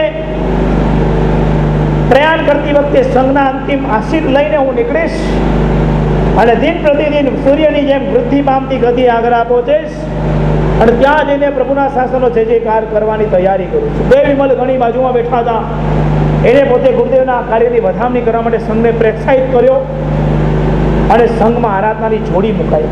શું આરાધના આપશો? સંઘ પાછો પડે? ગુરુદેવને આરાધના આપવા માટે સમાચાર મળે કે ગુરુદેવની તબિયત નરમ છે, આમીલ પર આમીલ મૂકી દે. સંઘ શું ના કરે? ગુરુદેવ અમારા છે, આ ગુરુ મારા છે. અમરભાઈને પૂછ્યું તું મેં, કીધું ગાડી કોની? મન કે મારી. ઘરે બધું ઘર કોનું? મન કે મારું. કીધું પારસભાઈ કોના? તો કે ઇન્ડિયાના. ત્યારે પારસભાઈ તમારા નો લાગ્યા નહીં? કોણ? ગુરુ કોના? મારા છે, ગુરુ મારા છે. આ ભાવથી 28 મોક્ષ, સાંકડી 28, સાંકડી 8, સાંકડી આંબીલો. જ્યાં સુધી ગુરુદેવ પાછા ખંભાત ન પધારે, રિટર્ન ન થાય અને એમના જે કાર્ય અને એમનું જે લક્ષ્ય છે એ નિર્વિઘ્ને સમાપ્ત થાય, એના માટે આરાધનાઓ ચાલુ થાય. ખંભાતથી પ્રયાણ થયું, વડોદરાની પાસે પહોંચ્યા. દરેક સંઘમાં ગુરુદેવના પ્રવચનો, દરેક સંઘની અંદર પ્રવચનોની અંદર દરેક ગુરુદેવને આવા ભેટના અર્પણ કરતા જાય. પુણ્યબળ વધતું ગયું, સૂક્ષ્મનું પુણ્ય વધતું ગયું, આરાધનાઓ વધતી ગઈ. ગુરુદેવ આગળ ને આગળ પ્રયાણ કરતા કરતા ચાલી રહ્યા છે. પ્રગતિસર વિધાન કરતા કરતા ચાલતા ચાલતા અમદાવાદના સંઘમાં જે ગુરુદેવનો જુલુસ એટલે વરઘોડો નીકળ્યો છે, આવે એનો વરઘોડો અને ગુરુદેવ જાય છે એનો વરઘોડો સવાયો હતો. અમદાવાદની શેરીઓ બંધ હતી, દુકાનો બંધ હતી, માર્કેટ બંધ હતા. અચેના દુકાનોને પણ કહેવામાં આવ્યું હતું કે આજે મોટા જુલુસમાં દુકાન ખોલતા નહીં, બાકી તમે ધંધો કરી શકશો. એવા જુલુસ. રસ્તાની વચ્ચે મંડપ બંધાયા હતા અને 4 રસ્તા પર પબ્લિક ઊભી છે અને એમાં ગુરુદેવના પ્રાસંગિક પ્રવચનો થયા છે. રાજસ્થાનથી હજારો શ્રાવકો ખાલી ગુરુદેવના દર્શન માટે ઉમટ્યું છે, વિનંતી કરવા માટે. આ રૂટ પર જાઓ છો, સંઘ અહીંયા વિનંતી કરી છે, સાહેબ પધારો અહીંયા. શું પુણ્ય, શું તપ, શું સંયમ, શું આરાધના! દિન પ્રતિદિન ગુરુદેવનું પ્રયાણ આગળ ચાલી રહ્યું છે. એક એક સંઘમાં આરાધના મળતી જાય છે. અજમેર સુધી પહોંચ્યા ગુરુદેવ. ચાતુર્માસ રસ્તામાં ક્યાંક પૂરું થયું. અજમેરથી સાધુના એ ગુરુદેવના 2 શિષ્યો આગળ નીકળ્યા જયપુર તરફ. જયપુરથી 2 શ્રાવક 2 સાધુના શિષ્યો હજુ આગળ નીકળ્યા કે દિલ્હીના દરબારમાં અમે પહેલા જઈએ છીએ ગુરુદેવ, જો ઉપર કદાચ ક્રોધી હોય અને કટકા કરી નાખો તો અમારા પ્રાણ ગયા તો જવા દેજો, આપને બચાવવા માટે અમે નીકળીએ છીએ આગળ. ગુરુદેવની આજ્ઞા પામીને 2 સાધુ માથા પર મોતનું કફન ઓઢીને અકબરને મળવા આગળ નીકળ્યા. ખાનસી ભાનુ કલ્યાણ આગ્રામાં તૈયારી કરવા માટે લાગ્યા છે અને ગુરુદેવ પધારી રહ્યા છે. દિલ્હી પહોંચ્યા, આગ્રા નજીક છે, આગ્રાની અંદર તૈયારી થઈ. ખાનસી ભાનુ કલ્યાણ જે જુદુસી તૈયારી કરી છે, ચંપા શ્રાવિકાનો તો આનંદનો ઉમળકો આજે ઉભરાઈ રહ્યો છે. જેમ જેમ ગુરુદેવ નજદીક આવતા જાય છે તેમ તેમ તેના રૂવાટા ખડા થતા જાય છે. આ ગુરુદેવ આવ્યા, ગુરુદેવ આવ્યા, ગુરુદેવ આવ્યા, ગુરુદેવ આવ્યા. આનંદ આનંદ આનંદ વર્તે છે. ગુરુદેવને કીધું ઉપાશ્રય છે દક્ષિણમાં, રાજાનો મહેલ છે ઉત્તરમાં, શું કરશું? ગુરુદેવે કીધું ઉત્તરમાં જઈશું, દક્ષિણમાં. 2 સાધુ જે આગળ પહોંચી ગયા તે સાધુએ અકબરને કીધું, અકબર બાદશાહને મળીને કીધું કે અમે ગુરુદેવના શિષ્ય છીએ અને અમે તમને મળવા માટે આવ્યા છે. ગુરુદેવ ક્યાં છે? સુધી મહારાજ. અકબરે પ્રશ્ન કર્યો. પાછળ આવી રહ્યા છે. અરે કિતને દિનों से उनके दर्शन की प्यासा हूँ, कितना दिन वक्त लगा दिया यहाँ आने में, मुझे बहुत इंतजार कराया तुम्हारा गुरुदेव ने. बोलो આવું. હવે એને ખબર નથી કે ચાલતા આવે આ બધું વસ્તુ એવી હતી એટલે આવી જાય 1 મહિનામાં આવી જાય. આટલા દિવસ થઈ ગયા એટલે ટાઈમ લાગી ગયો હતો. એટલે અકબરની આ પરિસ્થિતિનું નિર્માણ જોઈને પેલા સાધુએ ત્યાં મેસેજ પહોંચાડ્યા કે સાહેબ બધું બરાબર છે અને દર્શનની ઉત્કંઠા બહુ હતી ને આપણે લેટ છીએ એટલે જરાક ચિંતિત થઈ ગયા છે. આગ્રા પહોંચ્યા. આગ્રામાં પહોંચીને ઉપાશ્રય દૂર છે, આમીરશાળા દૂર છે અને રાજાનો મહેલ દૂર છે. ગુરુદેવને પૂછ્યું સાહેબ શું કરવું છે? તો કે નહીં, જે લક્ષ્ય માટે આવ્યો છે ત્યાં જ પહેલા જવાનું છે. બાકીના શિષ્યોને ત્યાં મોકલ્યા, 5 શિષ્યોને સાથે લઈને ચાલ્યા. એ દિવસે આંબીલ ગયું. આ પ્રભુનું શાસન કોઈ પણ સારું કાર્ય કરે એટલે કે મંગલ રૂપે શું કરું તો કે આંબીલ. ઉપવાસ તો ઘણામાં મળે, આંબીલ જેવી આરાધના તો કોઈ દર્શનમાં ન મળે. તળેલું નહીં, તીખું નહીં, ખાટું નહીં, ખારું નહીં, મીઠું નહીં, આવું મોડું મોડું મોડું આમ વાપરવાનું. ટૂંકા આવી જાય કોકને તો આવા તપશ્ચર્યા કરવાનો નિમિત્ત આપણને મળે. આવી તપશ્ચર્યા ગુરુદેવ આંબીલ કરે ત્યાં. એક બ્રાહ્મણને પોતાના ઘરની બહારમાં ચપ્પલ કાઢવાની ઓસરી હતી. જગતગુરુ હિરશ્રી મહારાજ ત્યાં બેસીને આંબીલ કરે છે. શ્રાવક એ બ્રાહ્મણના ઘરની બહાર, કોઈ શ્રાવકના ઘર હતા નહીં. સવારના સમયમાં મેસેજ મોકલાવ્યા કે જગતગુરુ હિરશ્રી મહારાજ આવી ગયા છે. અવતરે મેસેજ મોકલાવ્યા, હું બહુ બિઝી છું, એમને કહ્યું બપોરે મળાશે. હવે આટલી ઉત્કંઠા હતી, એનો પ્રોગ્રામ બની ગયો છે કંઈ પણ, તેને ના પાડી દીધી, હમણાં નહીં મળીશ. પણ કહેવાય સારા કાર્યમાં 100 વિઘ્ન. અને કાર્ય કંઈક સારું થવાનું હોય ને તો આવા વિઘ્નો આવે, અને આવા વિઘ્નો આવે ને બહુ સારું કહેવાય. અને કુદરતી નિમિત્તો સારા થયા, ભાવના સરસ થઈ. અકબરની બરાબર બાજુમાં મંત્રીશ્વરનો મજાનો મહેલ હતો. મંત્રીશ્વર જાણતો હતો એટલે એને વિનંતી કરીને પોતાના ગુરુએ લઈ ગયો. અને અકબર બાદશાહની આખી હિસ્ટ્રી 2 કલાકમાં જગતગુરુએ આખી કુંડલી કાઢી દીધી. કેટલું છે, સવારે શું કરે છે, બપોરે શું કરે છે, સાંજે શું કરે છે, કેટલાને કાપી નાખ્યા છે, કેટલાને જીવાડે છે, એની અંદર ભાવ શું છે, બહારનો ભાવ શું છે, એને મને કેમ બોલાવ્યો છે, આખી હિસ્ટ્રી જાણી દીધી. આ પુણ્ય ગુરુદેવના સંઘની આરાધની આ તાકાત. બપોરે 2:30 વાગ્યાનો એપોઇન્ટમેન્ટ હતો. ગુરુદેવ 2:15 ઉપાસ એમના મહેલથી નીકળ્યા અને બરાબર 2:25 બારનાગઢ પહોંચ્યા. તો જગતગુરુ હિરશ્રી મહારાજ દર્શન માટે અકબર પણ આમ આવીને સિંહાસનમાં બેઠો હતો.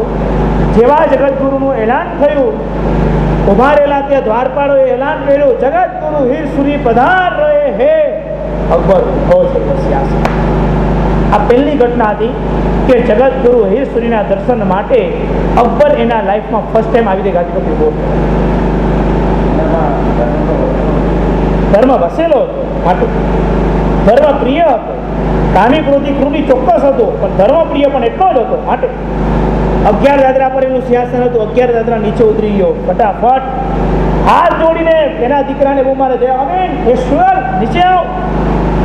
આ જો ચમત્કારી બાવા પધાર્યા છે, જબરદસ્ત સાધુ સંત પધાર્યા છે.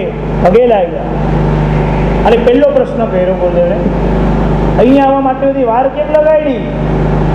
कितने बहुत देर लगाई साहब, मुझे तुमने बहुत इंतजार कराया, मैं कितने दिनों से प्यासा था तुम्हारा दर्शन करने के वास्ते, बहुत दिन लगा दिया तुमने गुरुदेव.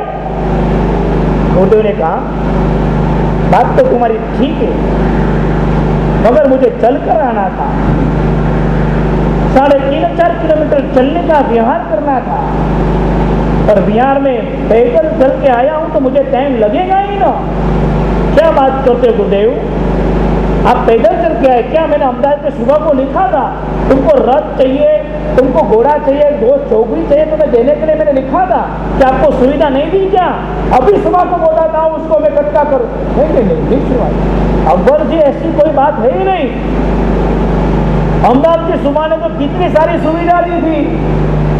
अभी तो को बोलना तो खुद ही बोल सकते थे, मगर जगतगुरु ईश्वरी थोड़ी कुछ भी बोलते थे. मुझे चांदी का रथ निकल कर दिया, मगर मेरे प्रभु की आज्ञा है, हम लोग पैर में जूते भी नहीं पहनते हैं, तो रथ की तो बात क्या बात करते हो आप? नंगे पैर यहाँ पर आए? जी हाँ, हो माय लॉर्ड. तो अभी वो अकबर ने वापस गलत प्रश्न पूछ दिया, तो यहाँ तक आने का कष्ट उठाने की जरूरत क्या थी? હવે આવ્યો છે તો ઇમ્પ્રેસ થવું જોઈએ, એની જગ્યાએ ઊંધો એને બોલ નાખી દો, ગુગલી બોલ ઊંધો કરી નાખ્યો.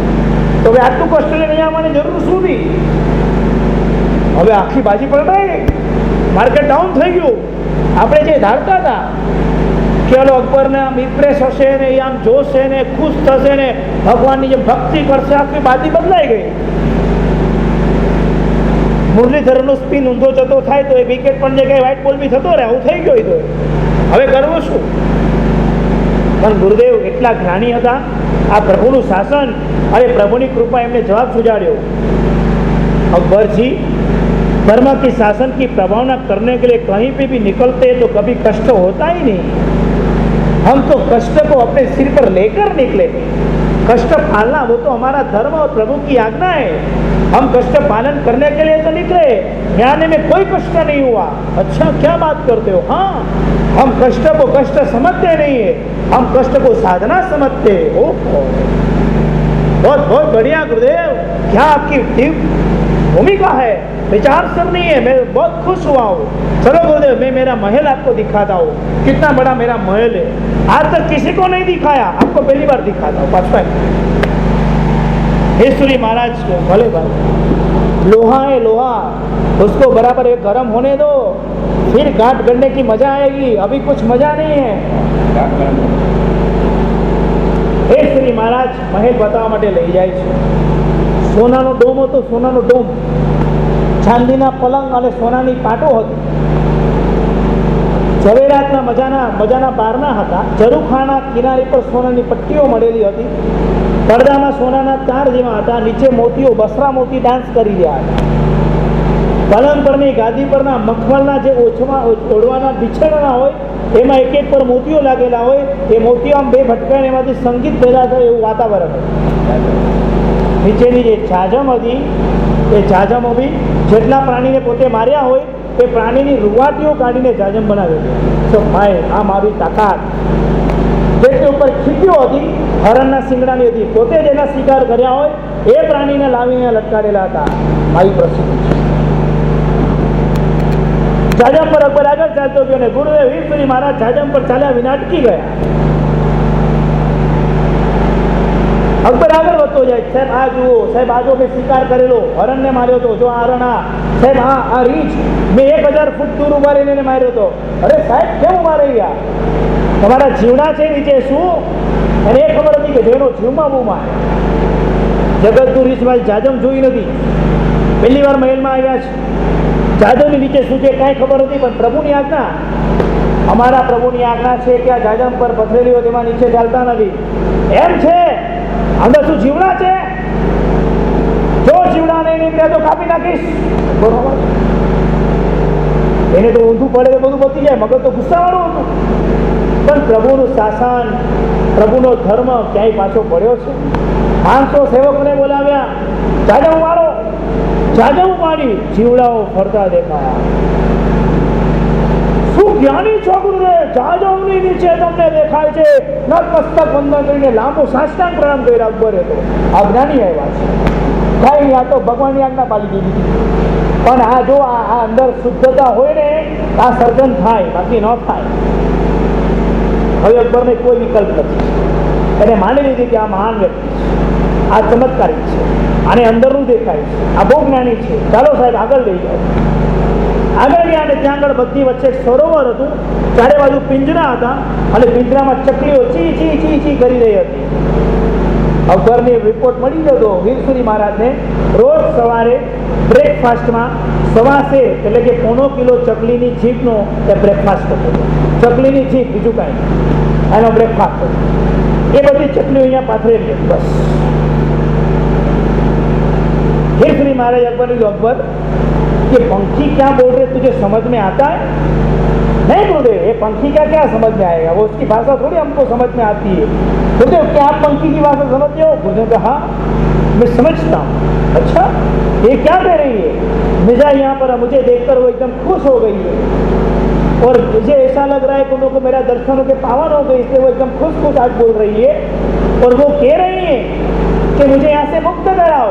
अच्छा अब ये मुक्त करने की बात बोल रही है, हमको कैसे पता है मुक्त होगी? देख तू जैसे छोड़ेगा ना वो ऐसे घूम के जाएगी, तो खुश खुशहाल ऐसे घूमेगी, डांस करेगी, फिर जाएगी। ऐसा है? सेवक पिंजर खोल, दिखा मुझे ये चकली क्या ये करती है कि नहीं। पिंजर खोल, अरे बाजी चकलियों से ची ची ची करती उड़ी उड़ी हमें खुश खुशहाल देखा है। देख कितनी खुश हुई। जैसे तू कोई इसको जेल में से मुक्त करता है तो खुश होता है ना, ऐसा जो मुक्त हुई है तो खुश हुई। क्या बात है? तो इतने सारे पिंजर वाले में मुक्त कर दूं तो कर दे।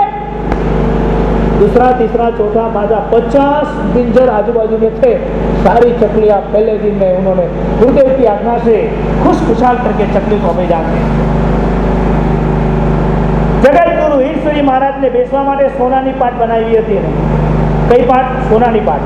પોતાના સિંહાસનની પાસે બનાવેલી એ પાટ પર કોઈએ પણ નહીં બેસવાનું. આ મારા ગુરુદેવની પાટ છે. આટલો બહુમાન. અને ગુરુદેવની પાસે ત્યાં ધર્મ ભણે. ગુરુદેવે એની પાસે 10 કામ કરાવ્યા.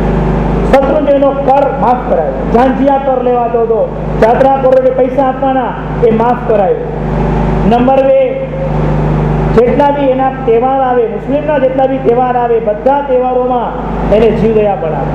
18 જયપુરમાં, જોધપુરમાં, આંધ્રમાં, એમપીમાં, યુપીમાં બધે એના ફરવાનો વાર પાડ્યા છે. યાવત 1 વર્ષની અંદરથી 6 મહિના માટે એને પોતે અમારી પ્રવર્તન કરાવ્યું. એ હીરસુરી મહારાજ પર 60 ગ્રંથો બહાર પડેલા છે. એમાં ઇંગ્લિશ એક લેખકે લેખ લખ્યો છે, આઈન એ અકબરી નામનો ગ્રંથ. અને ગ્રંથમાં લખ્યું છે, અકબરના ગુરુ જગતગુરુ હીરસુરી મહારાજ જે જૈનોના ગુરુ અકબરના ગુરુ હતા, અને એમના પ્રભાવથી અકબરના જીવનમાં 6 મહિના માટે જૈનત્વ આવી ચૂક્યું. હીરસુરી મહારાજ પાસે માત્ર તપ અને સંયમ, બીજું કાંઈ, કોઈ મંત્ર તંત્ર જંત્ર કશું જ નહીં. પોતાનું તપ અને પોતાના સંયમના પ્રભાવે એમના જીવનમાં આ ધર્મ આરાધના સરસ ચાલતી. કેવો ધર્મ આપણને મળ્યો છે? આંબીલો તપ છે. સામાયિકની આરાધના, માલા માલ થઈ જઈએ આપણે આરાધના કરીને. પુણ્ય માટે ભટકવાની જરૂર નથી. ઘર ઘરની અંદર આજે મંદિરોમાં તમે દુનિયાભરના ભગવાન બેસાડીને બેઠી દીધા છે. કેટલા ભગવાનને ઘરમાં પ્રવેશ આપી દીધો છે? દુનિયાભરના બધા ભગવાન. અરે પુણ્ય કમાવો તો આરાધનાથી કમાવો.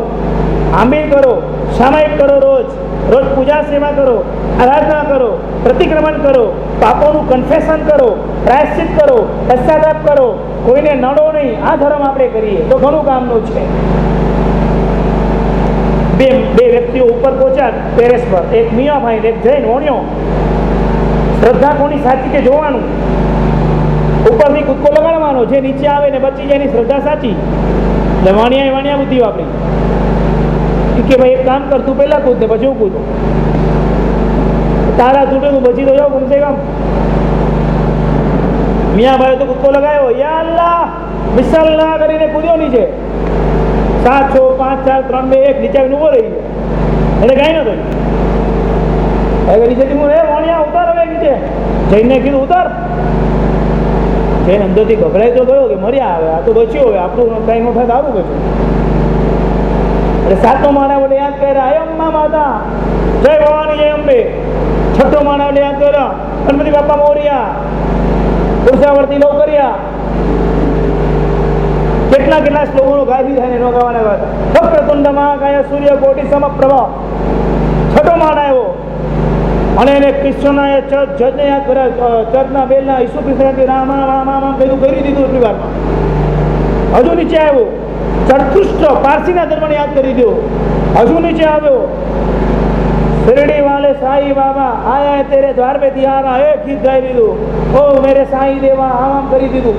હજુ નીચે આવ્યો, હનુમાનને કીધું તેલ ચલાવીશ તારા નામનું, જય જય ભલે હર હર બોલે, ભગવાનને યાદ કરી દીધા. રવિવાર આવ્યો એટલે ગીત ગાયું, હું તને ભજું છું રવિવારે, બાકી ક્યાં છે સમય પ્રભુ મારે. આ ગીત ગાયો નેઠો પડ્યો, હાડકા તૂટ્યા.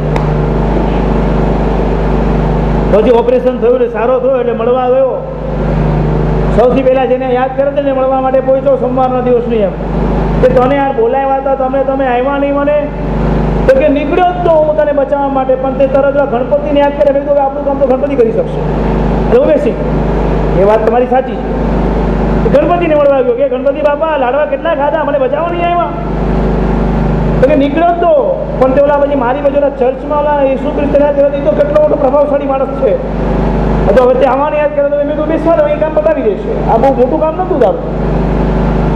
બધાને પૂછે, બધા જવાબ આપ્યો. છેલ્લે ભગવાન મહાવીર પાસે આવ્યો, પ્રભુ તમે મને નહીં બચાવ્યો. ત્યારે પ્રભુએ કીધું, દુનિયામાં ભટકેનું બચાવવું કેવી રીતે? એક જગ્યાએ સ્થિર હોય ને એને બચાવી શકાય, ભટકનારને બચાવી ન શકાય કોઈ કારણે. જીવનની અંદર 3 જગ્યાએ તમારું અમારી પ્રવર્તન શરૂઆત કરી દો. પહેલો નંબર, 8 દિવસ માટેનું આ મૌન એવું મજાનું પાડ્યું કે તમારે કોઈ સાથે બોલાચાલી થાય જ.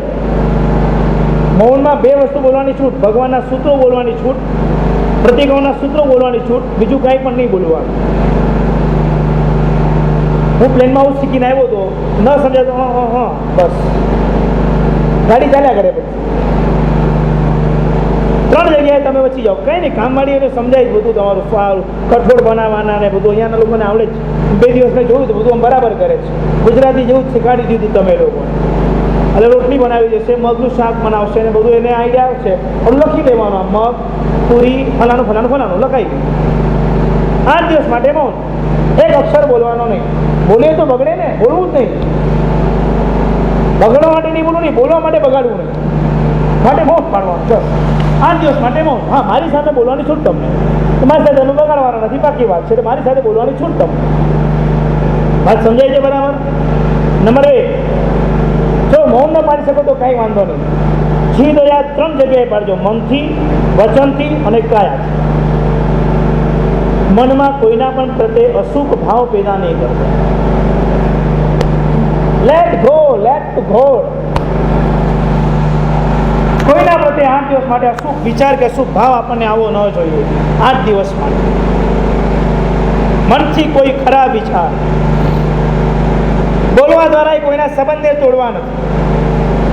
વર્ષના દિવસોમાં મહારાજના સારી ચાલતી હોય, પણ નિમિત્ત મળે, પ્રતિકોનો સમય તો નોલ લેટ આવે, શું હાલત થાય અંદર બેસેલાની? પદવી પર બેઠેલા બૂમ નાખી દે, ભાઈ જલ્દી આવ ને, ખબર નહીં પડતી તને ટાઈમ આપ્યો હતો. બોલો કે ટ્રાફિક હતો તો હું શું કરું? હવે આમાં વાત કઈ છે? વાતમાં કાંઈ દમ ન હોય, પણ એ વાતની અંદર એટલો ઝઘડો મોટો હોય પાછો. વર્ષો માટે જ્યારથી નીકળ્યા છે મહેસાણામાંથી અભ્યાસ કરીને અમને ગુરુ એક જ સિદ્ધાંત આપ્યો છે, તમે જે સંઘમાં આરાધના કરવા માટે જાઓ છો ને, એ સંઘ જેમ કે ને એમ તમારે આરાધના કરવાની. તમે ગુરુ થઈને નહીં જતા. લખાવે અમારી પાસે, તમે પહેલા પોતે આરાધના કરવા માટે જાઓ છો અને કોકને કરવી છે એને તમે કરાવવા માટે જાઓ છો. પહેલો સિદ્ધાંત એમ લખાવે, લીટી કરાવે 3 વાર કે તમે પોતે આરાધના કરવા માટે જાઓ છો. સંઘની અનુકૂળતા એ અમારી પહેલી અનુકૂળતા. સંઘને અમારે સાચવીને ચાલવાનું. સંઘ કે આમ નહીં પણ આમ અમારે કહેવાનું ભલે બરાબર છે. ક્યારેય પણ અમારે કોઈ નિમિત્ત એવું નહીં પણ કે સંઘમાં મતભેદ પડે, મનભેદ થાય, ખોડ ખપટ થાય, નો નેવર. ચડાવવા બોલાતા હોય કે સામુદાયિક ભાવના થતી હોય, પ્રતિકોની જગ્યા હોય કે આરાધનાનો માહોલ હોય, એક વિકલ્પ ના કરાય. અરે એકબીજાને પ્રેમ અને સંવાદ, અરે આવો આવો, આગળ આવો ભાઈ, આગળ આવો. આજે બીજાને આગળ કરશો તો કાલે તમે આગળ આવી જશો, તમને ખબર નથી. આ પ્રભુનું શાસન એવું છે, સ્કૂલમાં છેલ્લી બેન્ચીસ પર ઠોઠ વિદ્યાર્થી બેસે અને ધર્મના ક્ષેત્રમાં છેલ્લી બેન્ચીસ પર નજીકમાં મોક્ષ જનારો આત્મા બેસે. સમજાઈ ગયું? હજુ કાલે બધી ખુરશી છેલ્લી પકડશો. મારું હવે ઘડું નહીં ખેંચાવતા ત્યાં પાછું.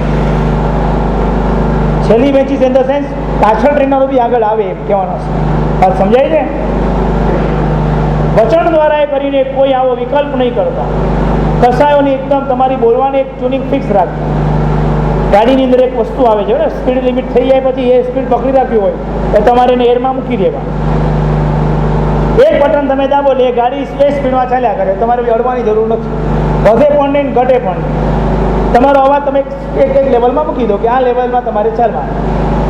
રેકોર્ડિંગ કરવા માટે ગયા ત્યારે અમને બહુ ટફ હોય રેકોર્ડિંગ, કે અમારો અવાજ પહેલાં મેલ કરવો પડે. બસ એ અવાજ એટલો મેન્ટેન કરવો પડે, એ અવાજની ધારામાં જ બધું ચાલવું જોઈએ. સોનાની પિનના માઇક એટલે અવાજ બરાબર પકડી દો પાછો આપણો. એક માત્રા બી ઉપર થાય એટલે ટંગ ટંગ સીધી લાલ લાઇટ પાડી દે ઓલું મશીન, અમને કહી દે કે તારો અવાજ ઉપર ગયો. તમે તો હવે આટલું તમે મશીનમાં આવી શુભ ધારામાં રેકોર્ડિંગ જ્યારે ચાલતો હોય, રેકોર્ડિંગમાં આ મશીન જો આટલું પકડે છે, આ દુનિયાના વ્યવહારમાં જ્યારે બોલતા હશો ત્યારે દશા શું હશે અમારે? રેકોર્ડિંગમાં તો શુભ ભાવ હોય, એમાં તો કોઈ અશુભ નિમિત્ત પણ ન હોય, ત્યારે આટલી દશા ઉપર જતી રહેજો અમારે. નિમિત્તો આવે, કસાયો કરીને શું કરશો? અચ્છા ચાલો, તમે કસાય કર્યો તો શું કર્મ તમારું કામ પતી જવાનું છે? પુણ્યમાં શું કામ પતશે? કસાયથી કામ નથી પતવાનું. વાત સમજાય છે? ગામડાની છોકરી શહેરમાં રહેવા માટે આવેલી, ચાલવાની આદત પેલી પગ પછાડીને ચાલે એટલે ઘરમાં અવાજ આવે, ઢમ ઢમ અવાજ આવે. પાછું બહારનું ધીરે ધીરે બંધ કરતા ના આવડે તો પછાડીને, ગામડામાં રહેલી હોય એટલે જરાક ગામડાનું ઉદેવું હશે એટલે એવું આદત પડેલી હતી, બીજું કંઈ હતું નહીં. કસાય નતા પણ આદત હતી. એ ઘરની અંદર નણંદ હતી, ભાભી હતા, મમ્મી અને સાસુમાં હતા. એ 3 જણા આને માર્ક કર્યા કરે કે આ વ્યક્તિ આપણા ઘરને ભાંગી નાખશે, એને જરાક આમ દૂર રાખે, અતડી રાખે, ગામડાની છે, ગમાર છે, આમ એને જોવા દે. બધી કહેવત છે, ગામડાની ગમારનાર ચોપડા ભણતી નથી, ગામડાની ગમારનાર ચોપડા ભણતી નથી અને બીકોમ થયેલીનાર રોટલા વણતી નથી, આવી કહેવત છે. બીકોમ થયેલીનાર રોટલા વણતી નથી, આવી કહેવત છે. અને કુદરતી વાતાવરણ, રોજ પગ પછાડે ને બધા વડે એ પગ પછાડી ચાલ, આ તારા ગામડાના છાણના લીંપણ નથી, આ સ્પાટેક્સ છે, મારી બેટાલિયન મારવાલ છે, ખાડા પડે બહારના પછાડે કે તારા ગામડાના રમકડાના બહારના નથી, આ સાગના લાકડાના બહારના છે, તૂટી જાય ખબર જ પડતી. રોજ પ્રેશર, રોજ ટોર્ચર, રોજ આવી હાલત, રોજ આવું કરે, રોજ આવું કરે, કરવો શું? અને કુદરતી એક દિવસ એના હસબન્ડને પોતે વાત કરે, હસબન્ડ કે બેલેન્સ બેલેન્સ બેલેન્સ, પણ કરે શું?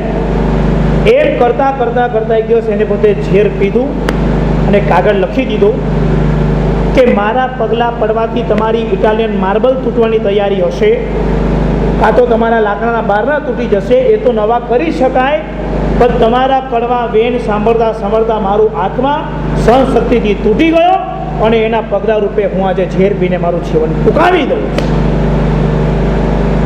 આ કડવા વેણ મોઢામાંથી નીકળે સુખ થઈ. કાલે કીધું હતું અહીંયા કઈ ફેક્ટરી રાખવાની? Ice factory. અને અહીંયા કઈ ફેક્ટરી રાખવાની? Sugar factory. બે સિદ્ધાંત શીખી જાઓ બસ. માથું ઠંડુ રાખો અને મોઢામાં સાકર રાખો, જિંદગીમાં બધે જીત મળશે. પણ એ ખાવું જોઈએ ને. બધા એમ માની ચાલે, મારું બધા માને તો ન ચાલે. સિદ્ધાંત બદલો, હું બધાનું માનું, બધાનું ચાલે. સમજાય શું કહું છું? મારું બધા માને સિદ્ધાંત રાખશો તો ક્યારેય પણ તમે આગળ નહીં આવી શકશો અને કોઈને આગળ આવવા પણ નહીં દેશો. હું બધાનું માનું આવો સિદ્ધાંત જો તમે અપનાવી દેશો, દુનિયામાં બધે તમારી પ્રગતિ થઈ જશે. માટુંગા અને ગોવાલા ટેક મુંબઈમાં બે સંઘોના શ્રાવકોની ઓળખાણ છે, બીજા ઘણા સારા શ્રાવકો છે, ઓળખાણ બેની છે માટે બેની આપું છું. માટુંગામાં 11 અને ગોવાલા ટેકમાં 11 ટ્રસ્ટીઓ. 11 જ્યારે ભેગા થાય, 11માંથી ઘણા અભ્યાસ પણ કરે છે મારી પાસે. પહેલો સિદ્ધાંત, કોઈએ રજૂઆત કરી એની રજૂઆત ઉડાડવાની નહીં. અને બીજો સિદ્ધાંત, બધાની સંમતિ ન હોય તો એની રજૂઆતને એને પોતે પાછી ખેંચી લેવાની. પહેલો નિયમ શું કે એને કોઈ પણ રજૂઆત કરી છે એની રજૂઆત ઉડાડવાની નહીં પહેલાં, એટલે એને સાંભળવાનું પહેલાં. અને બીજો સિદ્ધાંત કે 11 જણા ભેગા થઈને હા ન પાડે તો એને આપવા પોતાનું સિદ્ધાંત પાછું ખેંચી લેવાનું, એની રજૂઆત એને પાછી ખેંચી લેવાની. એટલે એને કેવું ન પડે કે તમે પાછું ખેંચો, એને સ્વયં ખેંચી લેવાની. 11 જણની સંમતિ રીતે મારે રજૂઆત ન કરે, પાછળ જતા. સમજાય બરાબર? આમાં કસાય જ ન થાય.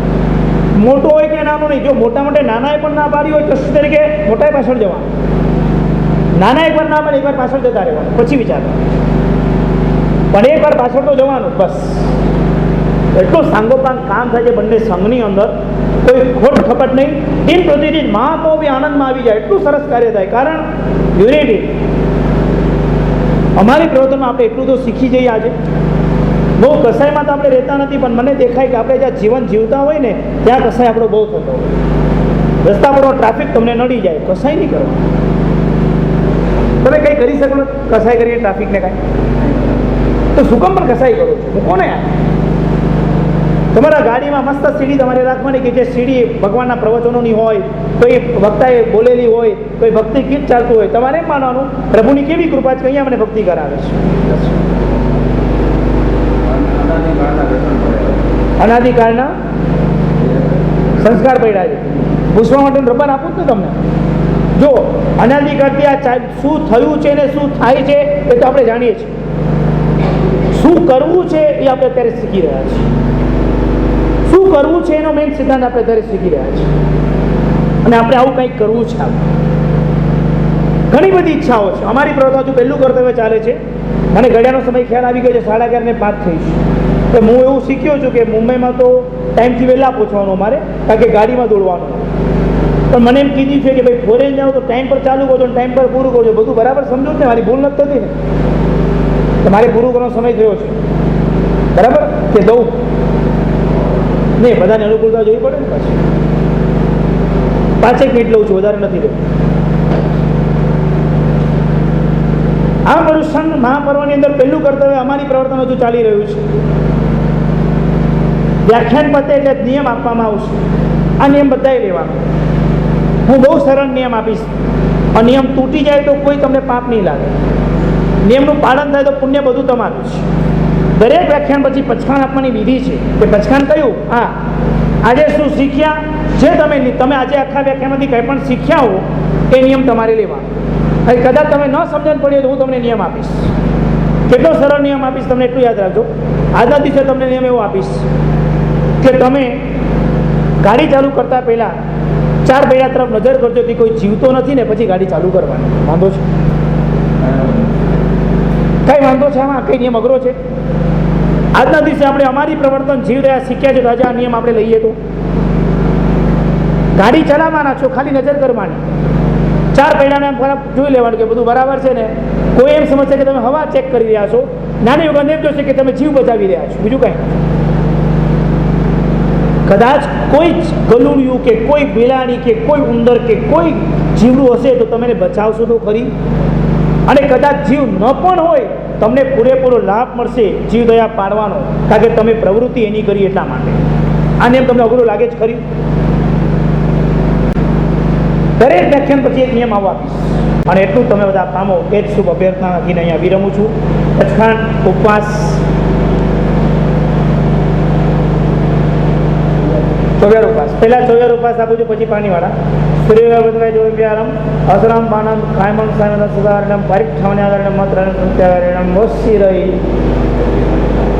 98 ભેગું લેવું છે ભાઈને? મને ઈચ્છા છે ઘર ઘરમાં 28 તો જોઈએ. સારું, ચલો ઉપવાસ. છઠ, અઠમ, એક ઉપવાસ, એક ઉપવાસ.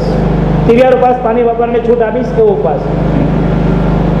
સૂર્યોગે અભદ્રમ બચકાય દિવ્યમ ધ્યાનમસનમ કાયમમ સાગરીને પારિત્યવનાગરણમ સત્યાવરણમ પાનાર પોર સિદ્ધાળ પરથી સત્યાય પ્રથમ સત્યાગરીને પચ્છનાકરણ દિશામોયનમ સત્યાગરીને પાનસરેમાં અલેના ચિન્હ મોલુના સસિતનવાસી ધેનવા અવશ્ય રહી. એકાદ નવકારસી, પુરસી, સારપુરસી, એકાસનું, બિયાસનું, નેવી, આંબિલ બધું સાથે. ઉગેશ્રી નમકાર સંયમ પૂર્તિ સાલ પૂર્તિ મૂર્તિ ગાઈ ઉગેશ્રી કોવિમ ધ્યાન અમીરી માતા કે દો કે દો મતલબ ગણમ એકાદના જીવ મેરા સુનો દુસરા કરને પાંચ મંત્ર માસ લે રચના બોલો સુચિતના સિદ્ધેનમાં અવશ્ય રહી.